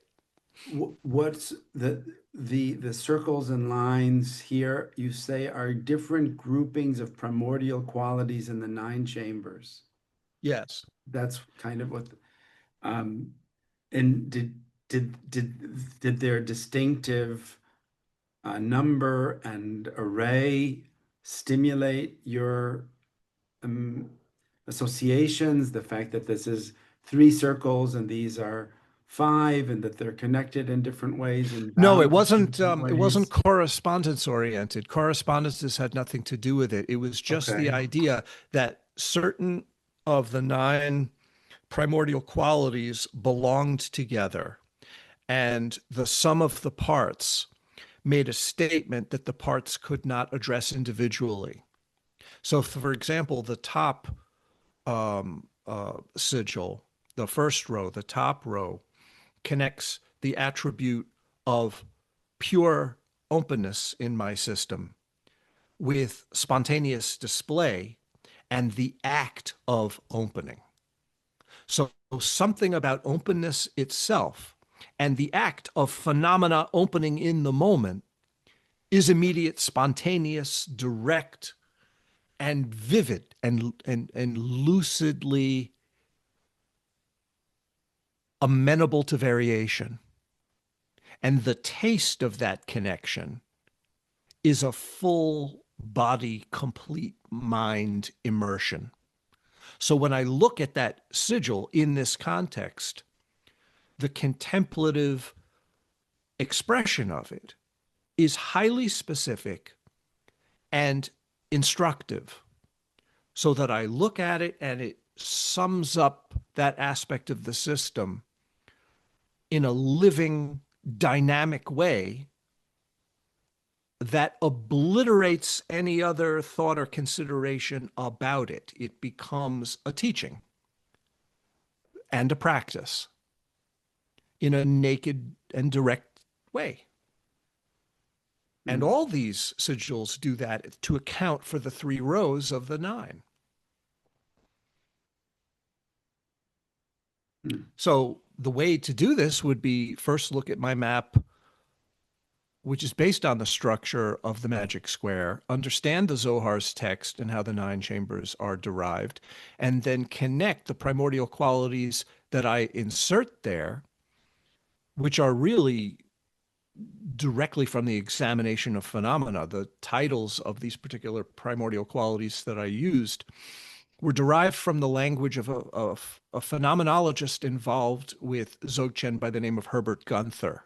Ah, okay. So there is a source for this, but it was used by a group of people that I was working with in the Hermitage where I lived and had my hut Mm-hmm. that was involved with exploring this language. And actually, I think there's a good chance that Gunther might have gotten it from a source like this because much of what Gunther was doing, he got from Chogyam Trungpa and a working group in Boulder, Colorado that my sister was part of for many years in the early days. Not that there's a connection between the two, but the Gunther language would be in a book called Kindly Bent to Ease Us, Volume 1. And I believe the page number, if I'm not mistaken, is page 124 or 224, one or the other. Wow. Is that something that you can do for many things that you've read? What happened was that the language that I was working on, which is derived from what was going on in the Hermitage where I lived, which was connected to this Gunther text in some way, sort of none of my business, it became my own because I kept working it and working it and working it to the point where it disconnected from its original context, and those primordial qualities just simply became my own language. Mm-hmm. So this was a way for me to address with the nine chambers that the Zohar does not label. The Zohar does not tell you what's in these nine chambers. And Rebbe Nachman doesn't tell you what's in these nine chambers, almost Mm-hmm. as a provocation for these sources to say, you fill it in. That's the way I interpreted it. Um, Very interesting. I must have shared with you also the you know what? I can show you for one very easily, actually. Something I'm sure you've seen it, but hold on, let me just in um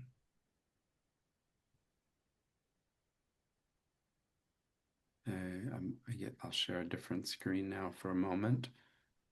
Um and Oh, yeah. you know this, Elon, I'm Yeah. sure. But it's not alone in this, but it has this. They're called the nine. The nine. How do you say it in English? Pirkei Tselem. I suppose. Man, I've been obsessing over this particular image I'm. for over 30 years. Okay. All right. Yeah. So yeah. Not only this, but particularly the tree below it, where all the correspondences are there and the Yeah. path attribution system is there as a counter to the path attribution system. This is the first time I came upon a path attribution system that was what Aryeh Kaplan was talking about in Sefer Yetzirah and not the one that everyone around me was using. Because I see. when Kaplan wrote the commentary to Sefer Yetzirah in the early 80s, or when it was published in the early 80s, he was gone so quickly after that a great Mhm. deal of what was in there was unexplained. And every occultist had a copy of Kaplan, but nobody knew what to do with it. Now you There found you it, go. you discovered it again here and put it, I mean, this is in your PDF. Yeah. These two trees, where the issue of dot, which is really a synopsis of the collapse I addressed earlier, when Mm, the Sphirot are reinvented on the level of Keter and Keter becomes a transparency, the difference between the ordinary or conventional view of the Sphirot and this reborn view of the Sphirot is the degree of conceptuality that reifies the phenomena. And conceptuality in my system is typified by dot, by the presence of dot. The reduction of um, realization or the act of knowing and what is known to bits of information, approximations, the conceptual contrivance of mental constructs.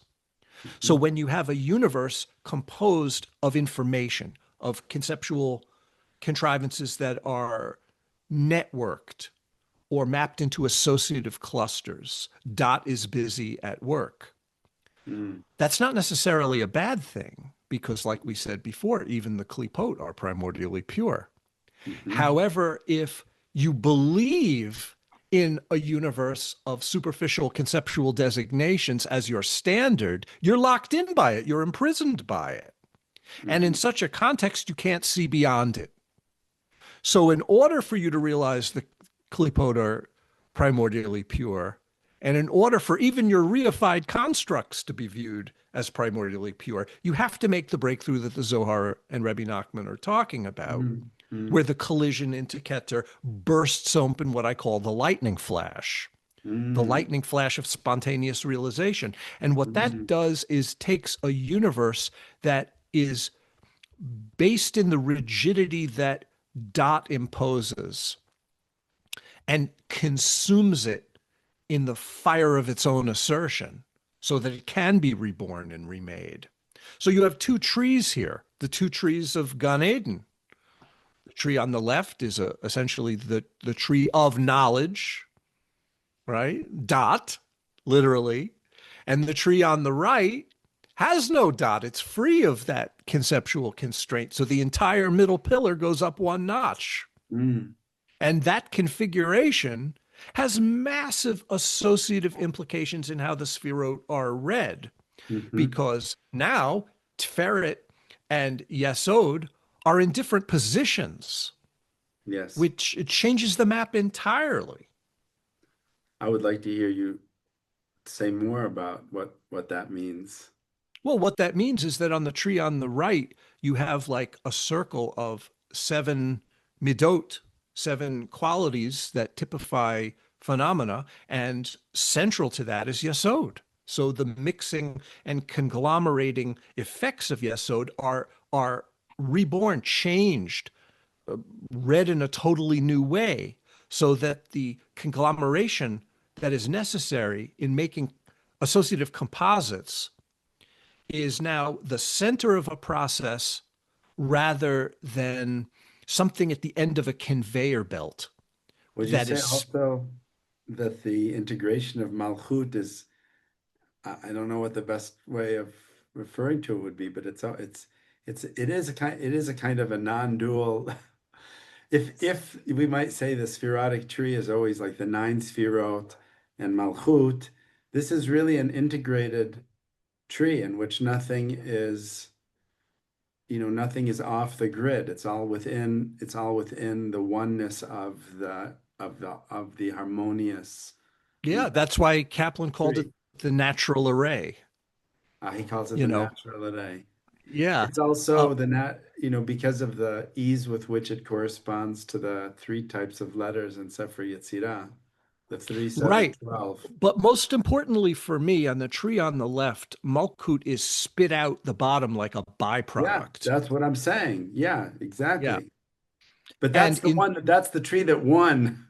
Yes, absolutely. But if you think about it, that's the conventional view of phenomena that human beings are programmed to have, that things of substance appear discrete and separate from each other, as do Mm. places that we can locate, and moments in time, and concepts and ideas. They're all discrete conceptual units. They're reduced to the level of information. So to me, the fact that Malkut is looked at as the byproduct of a vast invisible machinery is directly due to the role of Dot in our lives. Voila. I hear Yeah. you. So when you have this process being subsumed to the point that it gathers at its root in the collision with Keter, which is the root of all phenomena, so that that root can reinvent its meaning. We don't have a shift of phenomena. we have a shift of meaning of phenomena. The Mhm. phenomena stay the same. The world doesn't go away, but its meaning is radically altered forever. The the the crashing into Keter is something that you represent um, in your work with the sword? Is that the meaning of the sword? Well, the meaning of the sword, I think, it has several levels to it. The primary level is the ability to cut through the thickness of our conceptual associations so that without an initial ability to cut through, we can't break through for real. Interesting. So the That's sword funny. is the ability to introduce the possibility that reality might mean something other than what we habitually think it means.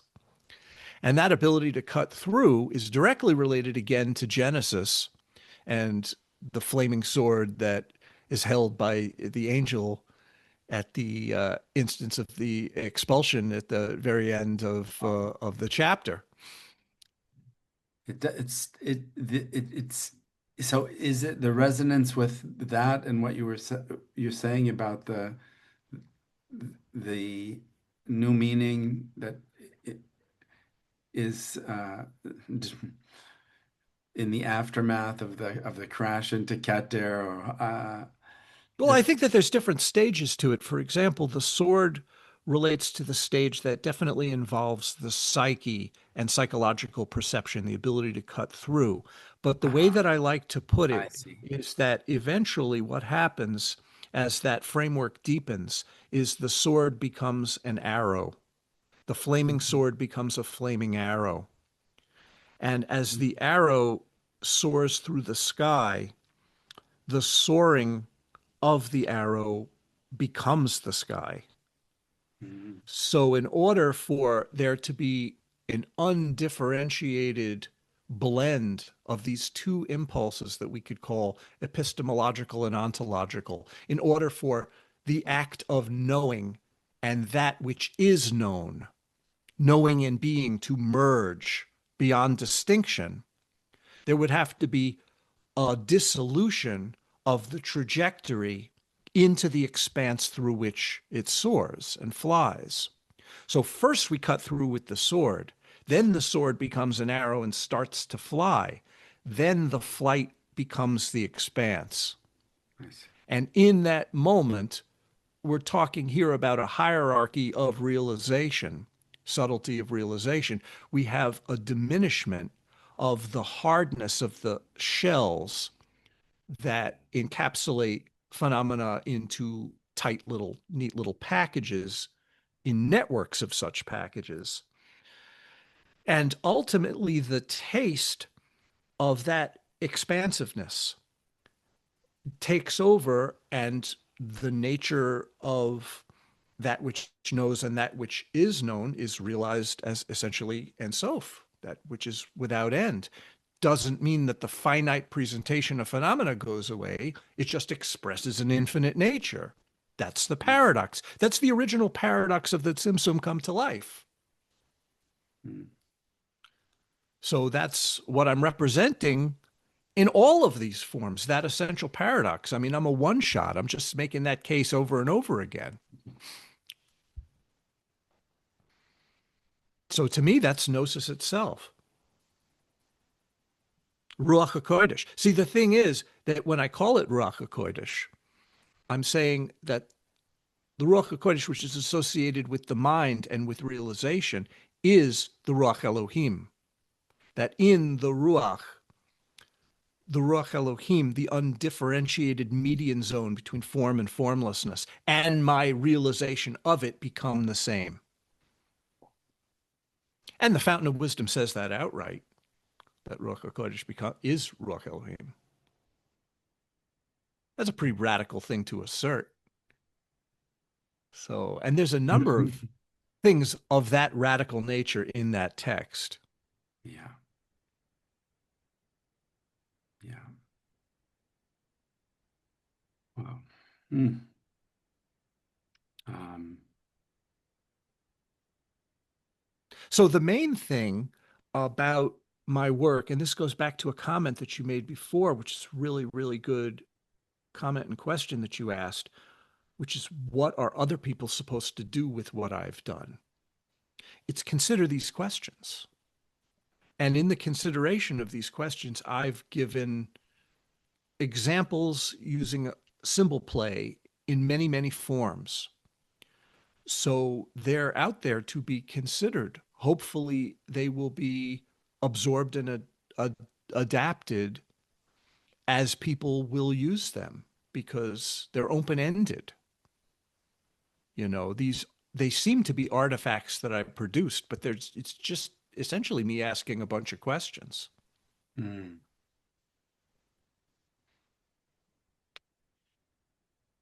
So yeah, I think my work is definitely not in the range of providing answers, although it could be interpreted that way. It's more asking the questions. yeah. As I said, I feel most strongly that they are invitations. Yes, exactly. And they're invitations to modes of explanation that have no resolution, Right. where you couldn't say, and unlike the systems that have influenced me of non duality, where there's this goal of final realization, stable realization, I'm asserting nothing of the kind. Mm, that's a really important statement. Yeah, my work is immersion in the endlessness. There is literally Mm, en sof, no end. yeah. There's the I think it's at the beginning of the Sifra de Tzniuta, the book Hmm. of concealment or concealed book in the Zohar, that Rabbi Shimon tells the story of the mountain man who only eats wheat, and then he goes into town one day and they give him bread, and he says, "What's this made of?" And they say wheat, and then they give him some like pastry, and the same. What is this made of? Wheat. And they give him baklava. What is this made of? Wheat. And he says, "Ah, I don't need any of these because I have the wheat." And I've always read that as a kind of, and then Rabbi Shimon says, "Poor guy didn't understand that the fun is all and how it's just constantly playing out endlessly, endlessly, endlessly. Thought he had it all There, without the wheat." there you go. There's a similar ethos in one of Rebbe Nachman's stories with the water castle, where it's a house made of water in water. It's like you could look at the rooms and the objects that are made of water of the structure, but are you reconciling water? What's water? Yeah. So the packages or constructs that are purported to be realities in and of themselves, which appear to have self-existence that is born or is created and will die or cease or be modified into some other form, where each form is discrete and separate and autonomous in and of itself. You're talking about a provisional relative language of phenomena. But what is the essential factor that modifies itself and is presented in this way? That question, to me, is the only question. Hmm. And to deposit that precious question in an area where it could be swallowed by religious mythology is a tragedy, Mm. in my estimation. It's Uh-huh. also a tragedy to deposit it in the repository of secular philosophical examination, where the soul deadening implications are equally drastic. Mm. So having the ability to do whatever I want and liberate myself from both, you know, secular philosophy and religion, because I can do whatever I want. Nobody, the ignorant villages are not showing up at my door with the torches and the Of course. pitchforks in the middle of the night. I could do whatever I want because Yeah. I live in a time where you could do that. Yeah. If I was saying these things several hundred years ago, well, you know what would happen. Certainly in the Jewish world, people would have ostracized me. or lionized you. I think probably stringing me up would be the more possible. But the thing is that now nobody cares what you say or do. And the You know what one I've good, seen? It's so crazy. Uh, some of the I've told you this, I think, but some of your, if I could say some of your Torah reminds me of Nathan of Gaza. I said it even earlier in our conversation today. Nathan, Shabtai Tzvi's, Mhm. Kabbalistic theorist, you might say. And he got a little bit radioactive, of course, after 1666. And actually, until about 1700, in many places, especially in Italy, it was still considered okay to study his Kabbalah as long as you said Shabtai Tzvi wasn't the Messiah. That was a mistake, but that guy is really cool. You could say that. And around 1700, that you talk about orthodoxy. Orthodoxy really seems to have emerged right around this time in the early 18th century. Uh, and before it even gets into like everybody has to dress this way and have a certain performance of Jewish law, they were directing it against audacious Kabbalists, not Nathan being a particular lightning rod. But what I wanted to say was people started copying Nathan's Torah and putting on the manuscript by Isaac Luria. And then from there, it got taken up into all kinds of places. You can find books. The Baal Shem Tov's favorite book, called The Gates of the Garden of Eden, is almost completely Nathan of Gaza.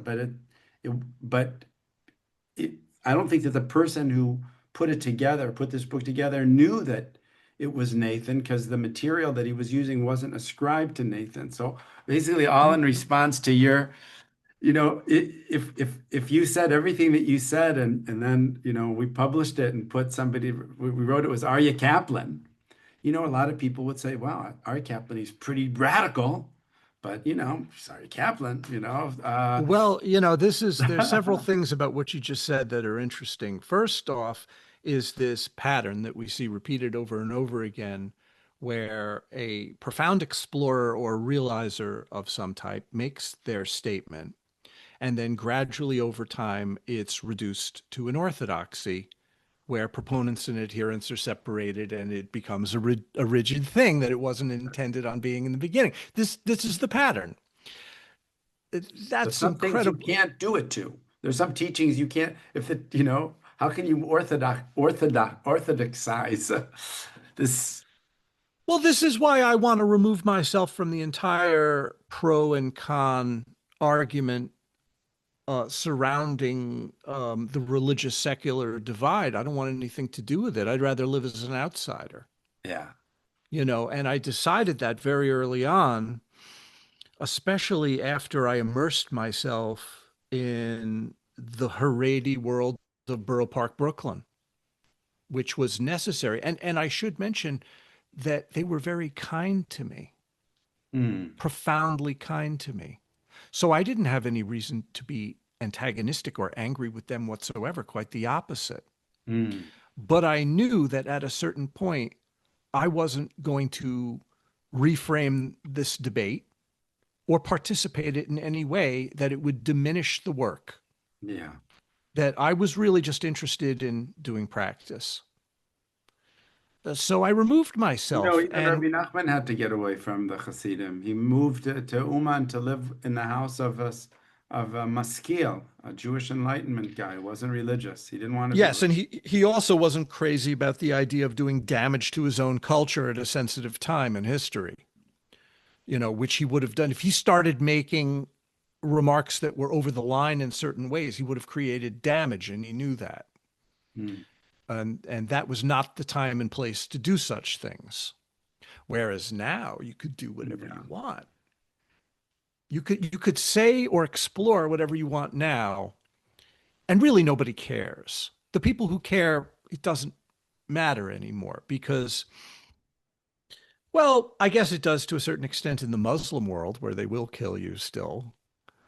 But where Really, I I don't where know if it's like that in Islam or not, but in what I know in the Jewish context, it's I'm going to go so far as to say it's more important to people who says it than what's being said, which is why I said if the most radical thing David Chaim Smith ever said was ascribed to the Zohar or the Ari or Rabbi Nachman, it would be completely fine. It's only because if they look at you and they say, "Oh, if you're not wearing tzitzis, you don't have a yarmulke on. I didn't see you in shul on Shabbos," then it's a problem for you to say that. But it's right. it's really more sociological than it is, it, about the truth itself. They're Well, not. in that account, I was born at a place and time, meaning New York in the 60s, where what applied to me and what allowed me to do what I've been able to do was pretty blessed with for a certain freedom, Yeah. and I honor that. And my circumstance has been just incredibly lucky. A big part of that was my marriage, being married to a woman who helps me in my work to a level that would make it or break it. Mm. If I didn't have that circumstance, basically none of the books would have happened. It's because of Rachel. Yeah. And also the fact that with her, not only the ability to take care of me, but with love, you know, I can go deep out there, and Does I know that there's a net. I don't, maybe you can just say you'd rather not talk about it, but does she have a practice? Is she into this too? Or does she beat to what do you say, Dan? Beat to of a different drummer? Is it not her thing, I, but I she loves that you're doing She it? really doesn't like when I talk about her, but I will say this: her practice is her role in my work. Okay. Her practice is seeing the work materialize and get disseminated, and she does it all. Hmm. She does all the publication, all the distribution, the dealing with every aspect of it that makes it happen that I couldn't do. Hmm. I don't have the ability to do it. I'm too chaotic, Yeah. you A know. Luftmensch. I'm too incapable, and she can do it, and that is a big part of her practice. But she was raised a Catholic. Mm. So I think that part of her style of Catholicism, not that she's a Catholic anymore, in the Roman sense, but there's this powerful emphasis on the redemptive aspect of contemplative inquiry that she understands innately. Mm.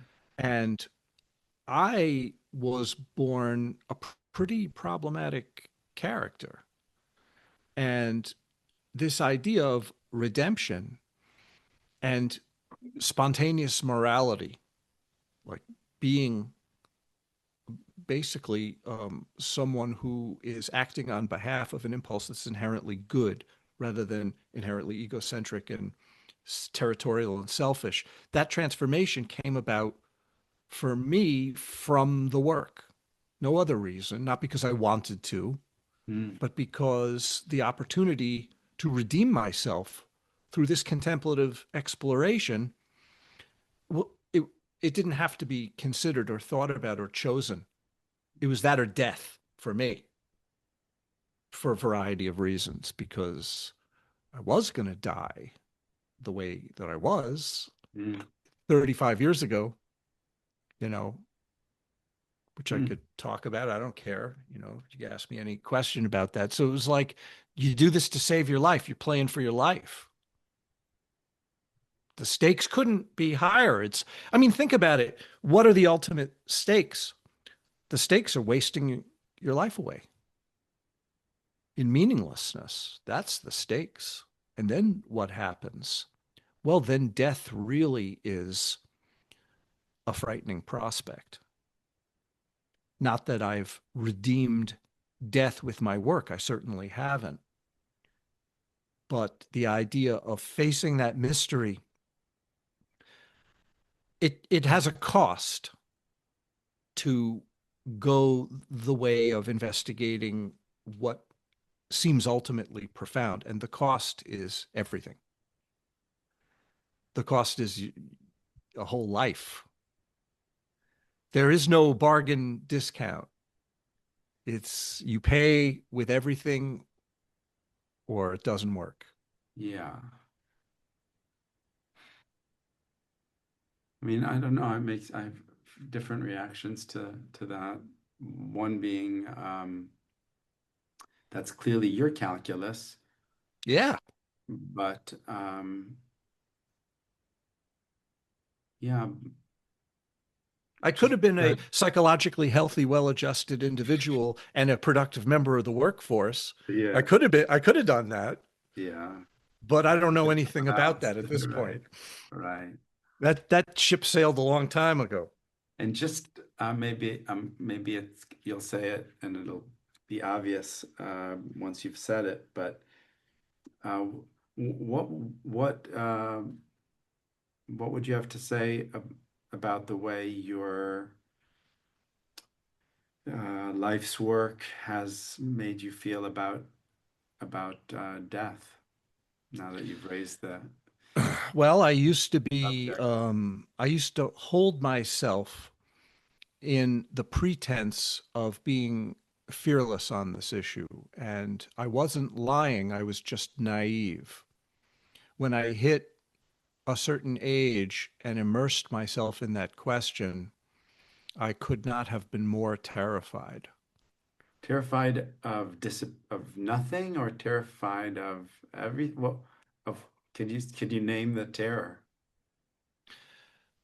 The face to face encounter with the immensity of death is not a point in time that I would project into the future.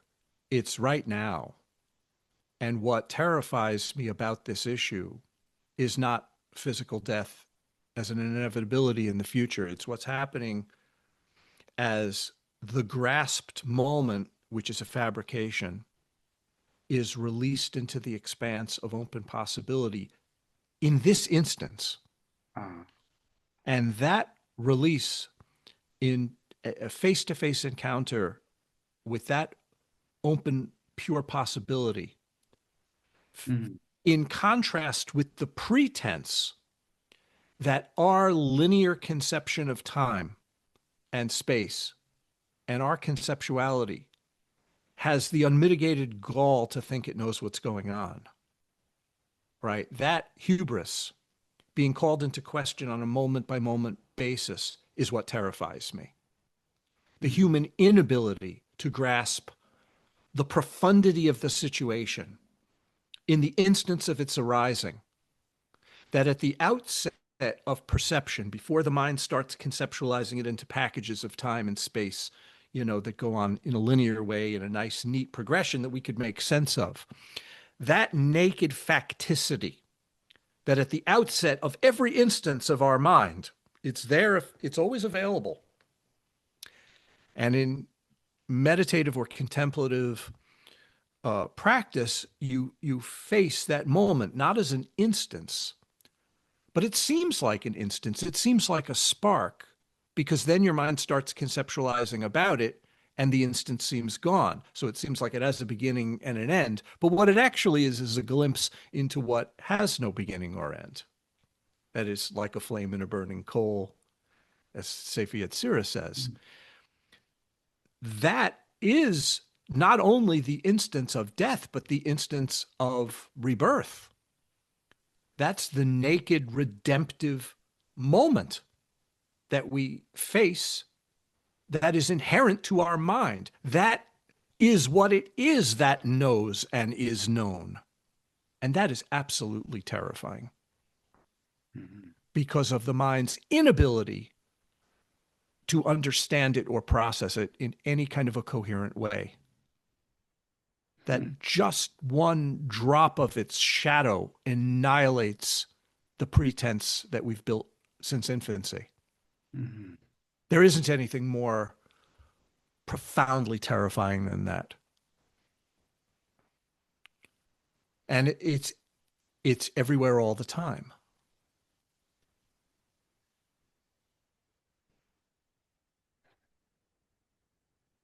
So to me, it's about the nobility of that terror, of Mhm. facing that terror, the inherent noble stance of facing it honestly without retreating into conceptual approximations or philosophies or, pseudo answers that seem to provide solutions for a question that was never even asked properly. The inability for the mind to reconcile its circumstance is what is truly noble. I don't think anybody's going to help you do it.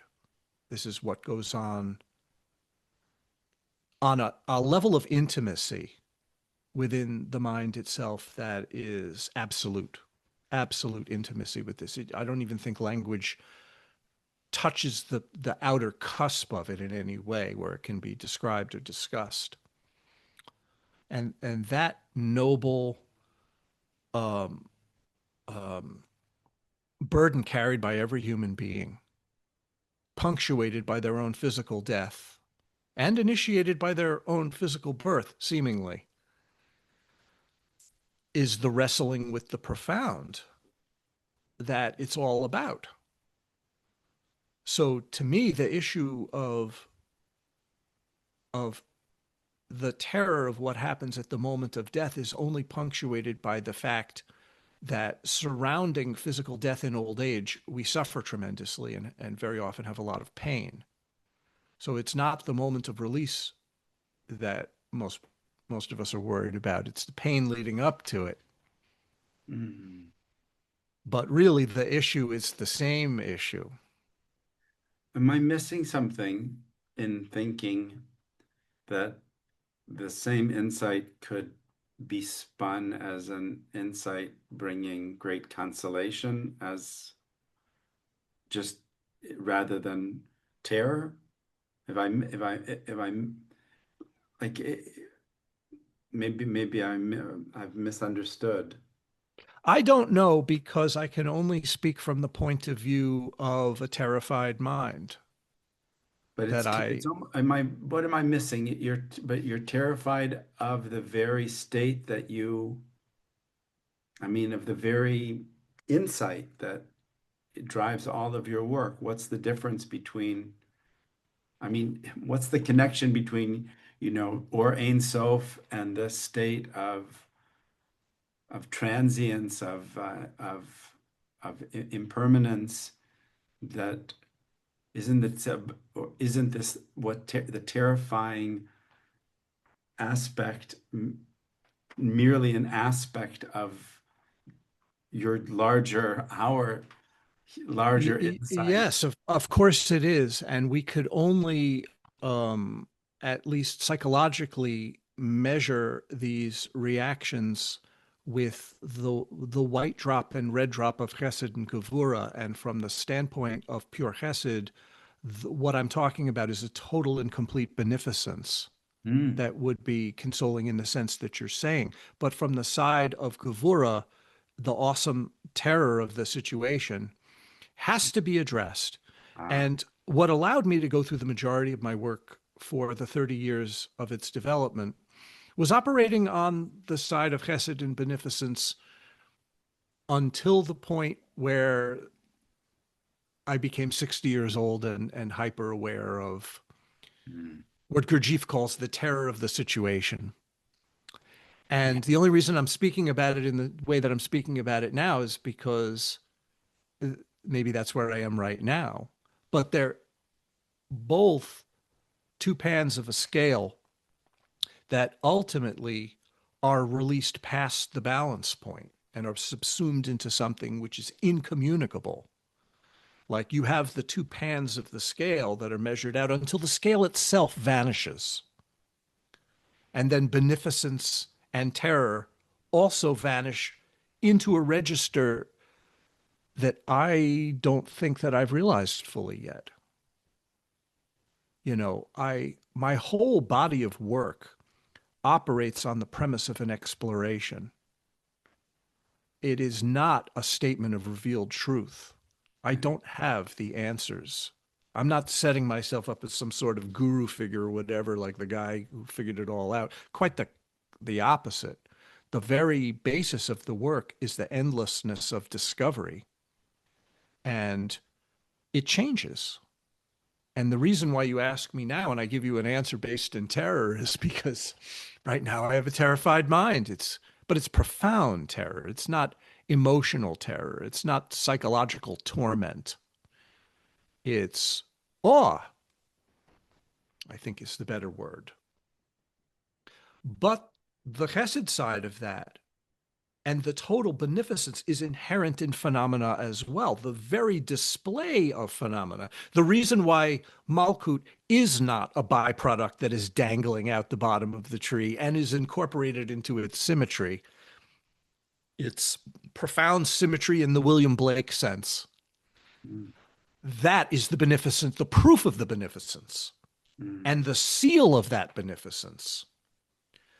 So, of course, I'd be remiss in not addressing it, but it's an awesome beneficence to behold, at the very least. And the reason why I like to these days go from the left-hand side to approach this issue is because every human being is under this delusion that everything's just fine much of the time. And the shocking truth of the gravity of our practice, especially when I'm talking to practitioners who think they have all the time in the world and every luxury in the world to do whatever they want. The urgency of this work is extreme. Because right now, speaking only as myself, I've got the ability to do this work. Mm. And I better make use of it now or else. So that level of urgency is related to that left-hand side approach. Hmm. You take one little piece out of the puzzle and the work won't happen. And I do want to rest. I think I'm not feeling my best, but I want to ask you one last provocative question, which is just why does that matter? Well, it doesn't matter in the sense of some ultimate purpose, because I think that the one thing you could say about doing the type of work that I do is it fulfills no role and satisfies no purpose in society. So from the standpoint of human endeavors, it's purposeless. But I've resigned myself to being that sort of a bum, you know, a Gnostic bum.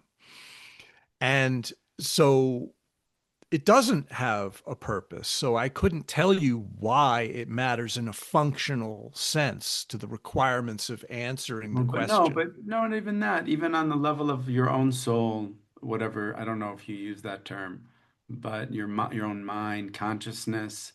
I mean, to anyone's for that matter.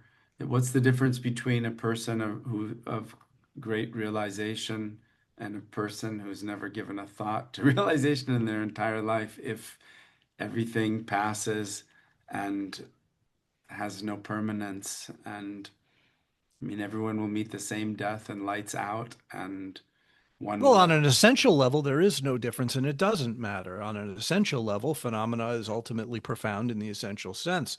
But but we live through the relative ramifications of this, and that's where it matters. On the essential absolute level, it's fine. Hmm. On the relative personal level of how I'm not going to waste my lived through experience right now, it's everything. Right. The question is the sum total of my being. So for me to blow off the relative personal iteration of it is no small matter, because to me, it's everything. Mm, Even though on the absolute level, even the klipot are primordially pure. exactly. But on the personal level, I better take radical responsibility for my own mind and my life right now, or on a personal level, I've blown it. Aha. I can see on a simple level, my father was a musician who used to speak like you speak of your work, about his work. He would say, I have nothing else in my life, only music. I never had to think, what am I going to do for a living? What am I going to do when I grow up? And I'm sure that, and actually, when he got his death sentence, so to speak, when he got his diagnosis, he just wanted to keep making music because that's what he was alive to do. So Hmm. it is a similar kind of relative sense of this is what gives my life meaning and value, and this is how I want to spend the hours that are given to me. But it seems very personal in that sense. It could only be. Well, I can't give ultimate answers for questions that are beyond my pay grade. And all I can account for is the meaning I express from moment to moment. And what's on the table, the stakes couldn't be higher from my perspective, like I said. Yeah. You spoke earlier about how, some esoteric traditions, practitioners uh, use language like angels to talk about how they've received insights, or something has been appeared to them. Is it the same? Would you say the same about souls? Like, do you have something to say about Rabbi Nachman and Luria, and or some um, right now, like, in are there does any part of the work involve um, souls? Is it soul work? Are there will you still be David Chaim Smith after your body is buried? Well, Um, you might be asking two different questions here. at least. One is the question of soul functions in a human being, which to me are the functions of consciousness on its various levels. The other are the presence of what are called angels in a celestial hierarchy, which are also functional to do a particular job in the order of a manifesting expression. The overlap between the two is an interesting conversation for another time. But to get to the question that I think that you're asking, when the functions of consciousness that we call individual qualities, which become the soul, the modes of knowing on its various levels, when those that are individualized to this body mind and this work dissolve, what remains of that, I cannot answer because it would be on the level of undifferentiated universal consciousness beyond personal concerns. That's already But an I answer. know, yeah, but I mean, we're talking multi level here. But I'll tell you one thing that I can address that I think about every day is what I'm leaving, which are the images and the writings that I've done that are going to hopefully stick around Sure. after I'm not here to explain them. And it's like a message in a bottle, you know, that you're throwing into the ocean. Will it wash up on the shore? Someone will find it. And what are the odds that they'll even care? I don't know. But I got to make every effort to do a good job. So really, when it comes down to it, that's the sole trajectory here, is being as deeply thorough and complete as I can in the expression of my work. What the implications are after I'm gone, I But you're don't not know. you're not going to be leaving directions for how to contact you after in the elite Directions the and seance contact. version, contact info. You know, when I lived in this hermitage in the Midwest, certain people were making preparations for my rebirth back at that hermitage. And they even had a mother picked out for me and gifts picked out Were you to gonna welcome have me back. were you gonna have to go before you could come back? Yeah, I guess I would have to die and then be reborn into the body of this Uh-huh. woman. And, you know, in the end, I don't believe that. In the end, I don't buy that Uh-huh. story. At least in that context, I don't believe that they could have arranged it. And it's a Uh-huh. nice idea. It was, you know, a pleasant, complimentary invitation. I see. Come I hope back, come I back. hope that the woman in question was, like a newborn baby and that they were giving you many more years of life before. No, they gave me 10 more years or 13 more years at the time. Huh. Yeah. I see. They That's thought that I was going to die at a not, certain not a very age. No, not a very long life. not a very charitable actuarial Well, tale I got highway there. miles, you know. I don't know how long I'm going to live. Wow. Wow. But I don't believe it. That's the thing. I don't Okay. believe it. All But right. others do. Yeah. I don't know. I tend to not I tend to want to concentrate on the things that I actually can get some mileage out of, you know, Yeah. like inquiry in this moment. There's nothing about your experiences that have led you to think that your mind could continue operating much as it does now without your brain or other aspects of your physical body being there to provide a subsistence. I think that the patterns that shape the thoughts and feelings of the ruach that are in the register of consciousness beyond the ruach in the neshama, those patterns are designated in accordance with what the psyche does.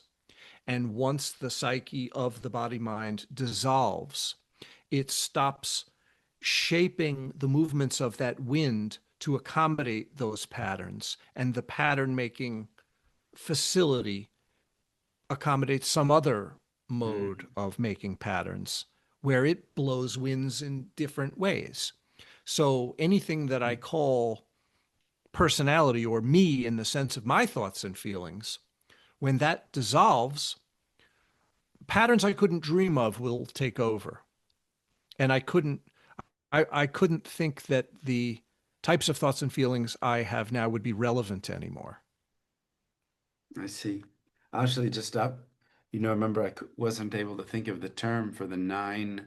I think it's, no, I think maybe I lost it again. The joints of the tsalem, the astral body, that in the Lurianic Ilanot, those nine medallions are in sh- are I don't know, representing or marking uh, the process of uh, the formation of some kind of astral body.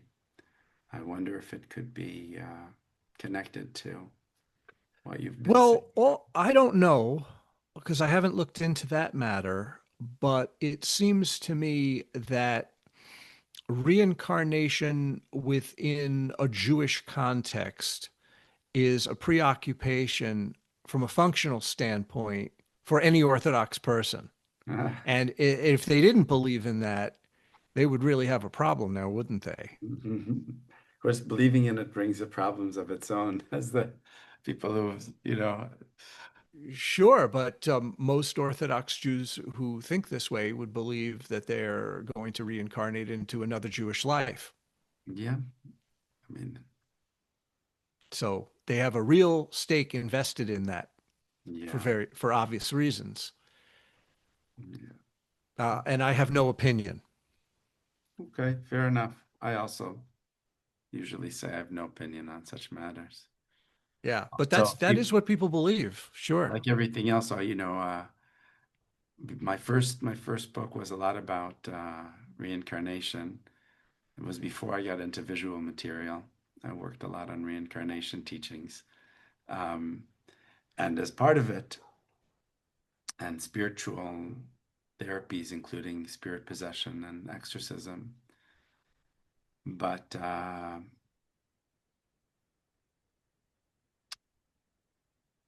one of the things that I learned was that almost like that reviewer of my more recent book, every rabbi had his own idea of what was reincarnation and who qualified and how many times and what you might come back as. And there's so many parameters that you could really say, I mean, literally, if someone would ask me, what do you believe in reincarnation? I would have to say, which view of reincarnation? Because I don't know. There's so many different ways of constructing it, and everyone has a different Well, construct. I'd like to address what you just said, which is really very profound in another way. When I was growing up and putting all this together as an occultist, most of the people around me were extremely concerned with beings, entities, Mm, spirit intelligences, yeah. angels of various sorts, and themselves. And this concern with beings, when I was in various modes of my training that involved living in a Gar hermitage and dealing with different groups of people that had beliefs in this, which I wasn't participating in. This obsession with entities persisted in this various forms. And instead of spirits and angels and intelligences in the occult sense, what I encountered were adherent to the presentation of a yidam or a god form, like you have, for example, in Vajrayana, where yidams are expressions of pure potentiality in various registers with qualities and names and displays of their own. But still, this overarching concern with the presentation of what was represented as coherent beings, this being and that being. One thing that at a certain point in my development I decided is I wasn't going to be interested in beings anymore. Not that I didn't believe in them or wanted to refute them in any way, just not what I'm interested in. Mhm. So turning from this idea of personifying everything Mm, to the undifferentiated field was like a huge weight off my shoulders. Now I can actually concentrate on what interests me, wow. rather than have to personify it in a million different ways. Every time I turn around, it's another personification. Right. And this is on behalf of what? Well, I'm interested in on behalf of what, rather than the personifications of that what.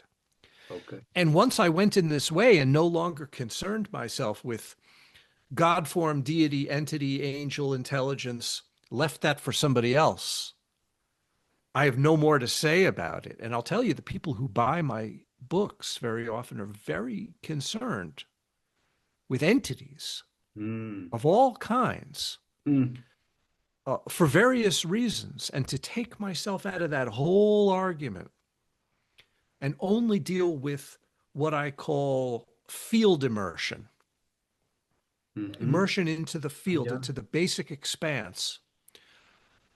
That's my work, and it's unique to the way that I look at it. In Yeah. no way commenting on its validity for somebody else in other registers, but it makes it more clear to me Yeah. what the mission is. Yeah. I feel intuitively that it's a more I shouldn't maybe use this language, but it's a more pure, cleaner way of approaching the that which is beyond our everyday. That whole For living in me, it is. the space of personified beings is almost psychotic to me. I feel Well, it works very for somebody. It works for somebody, you know.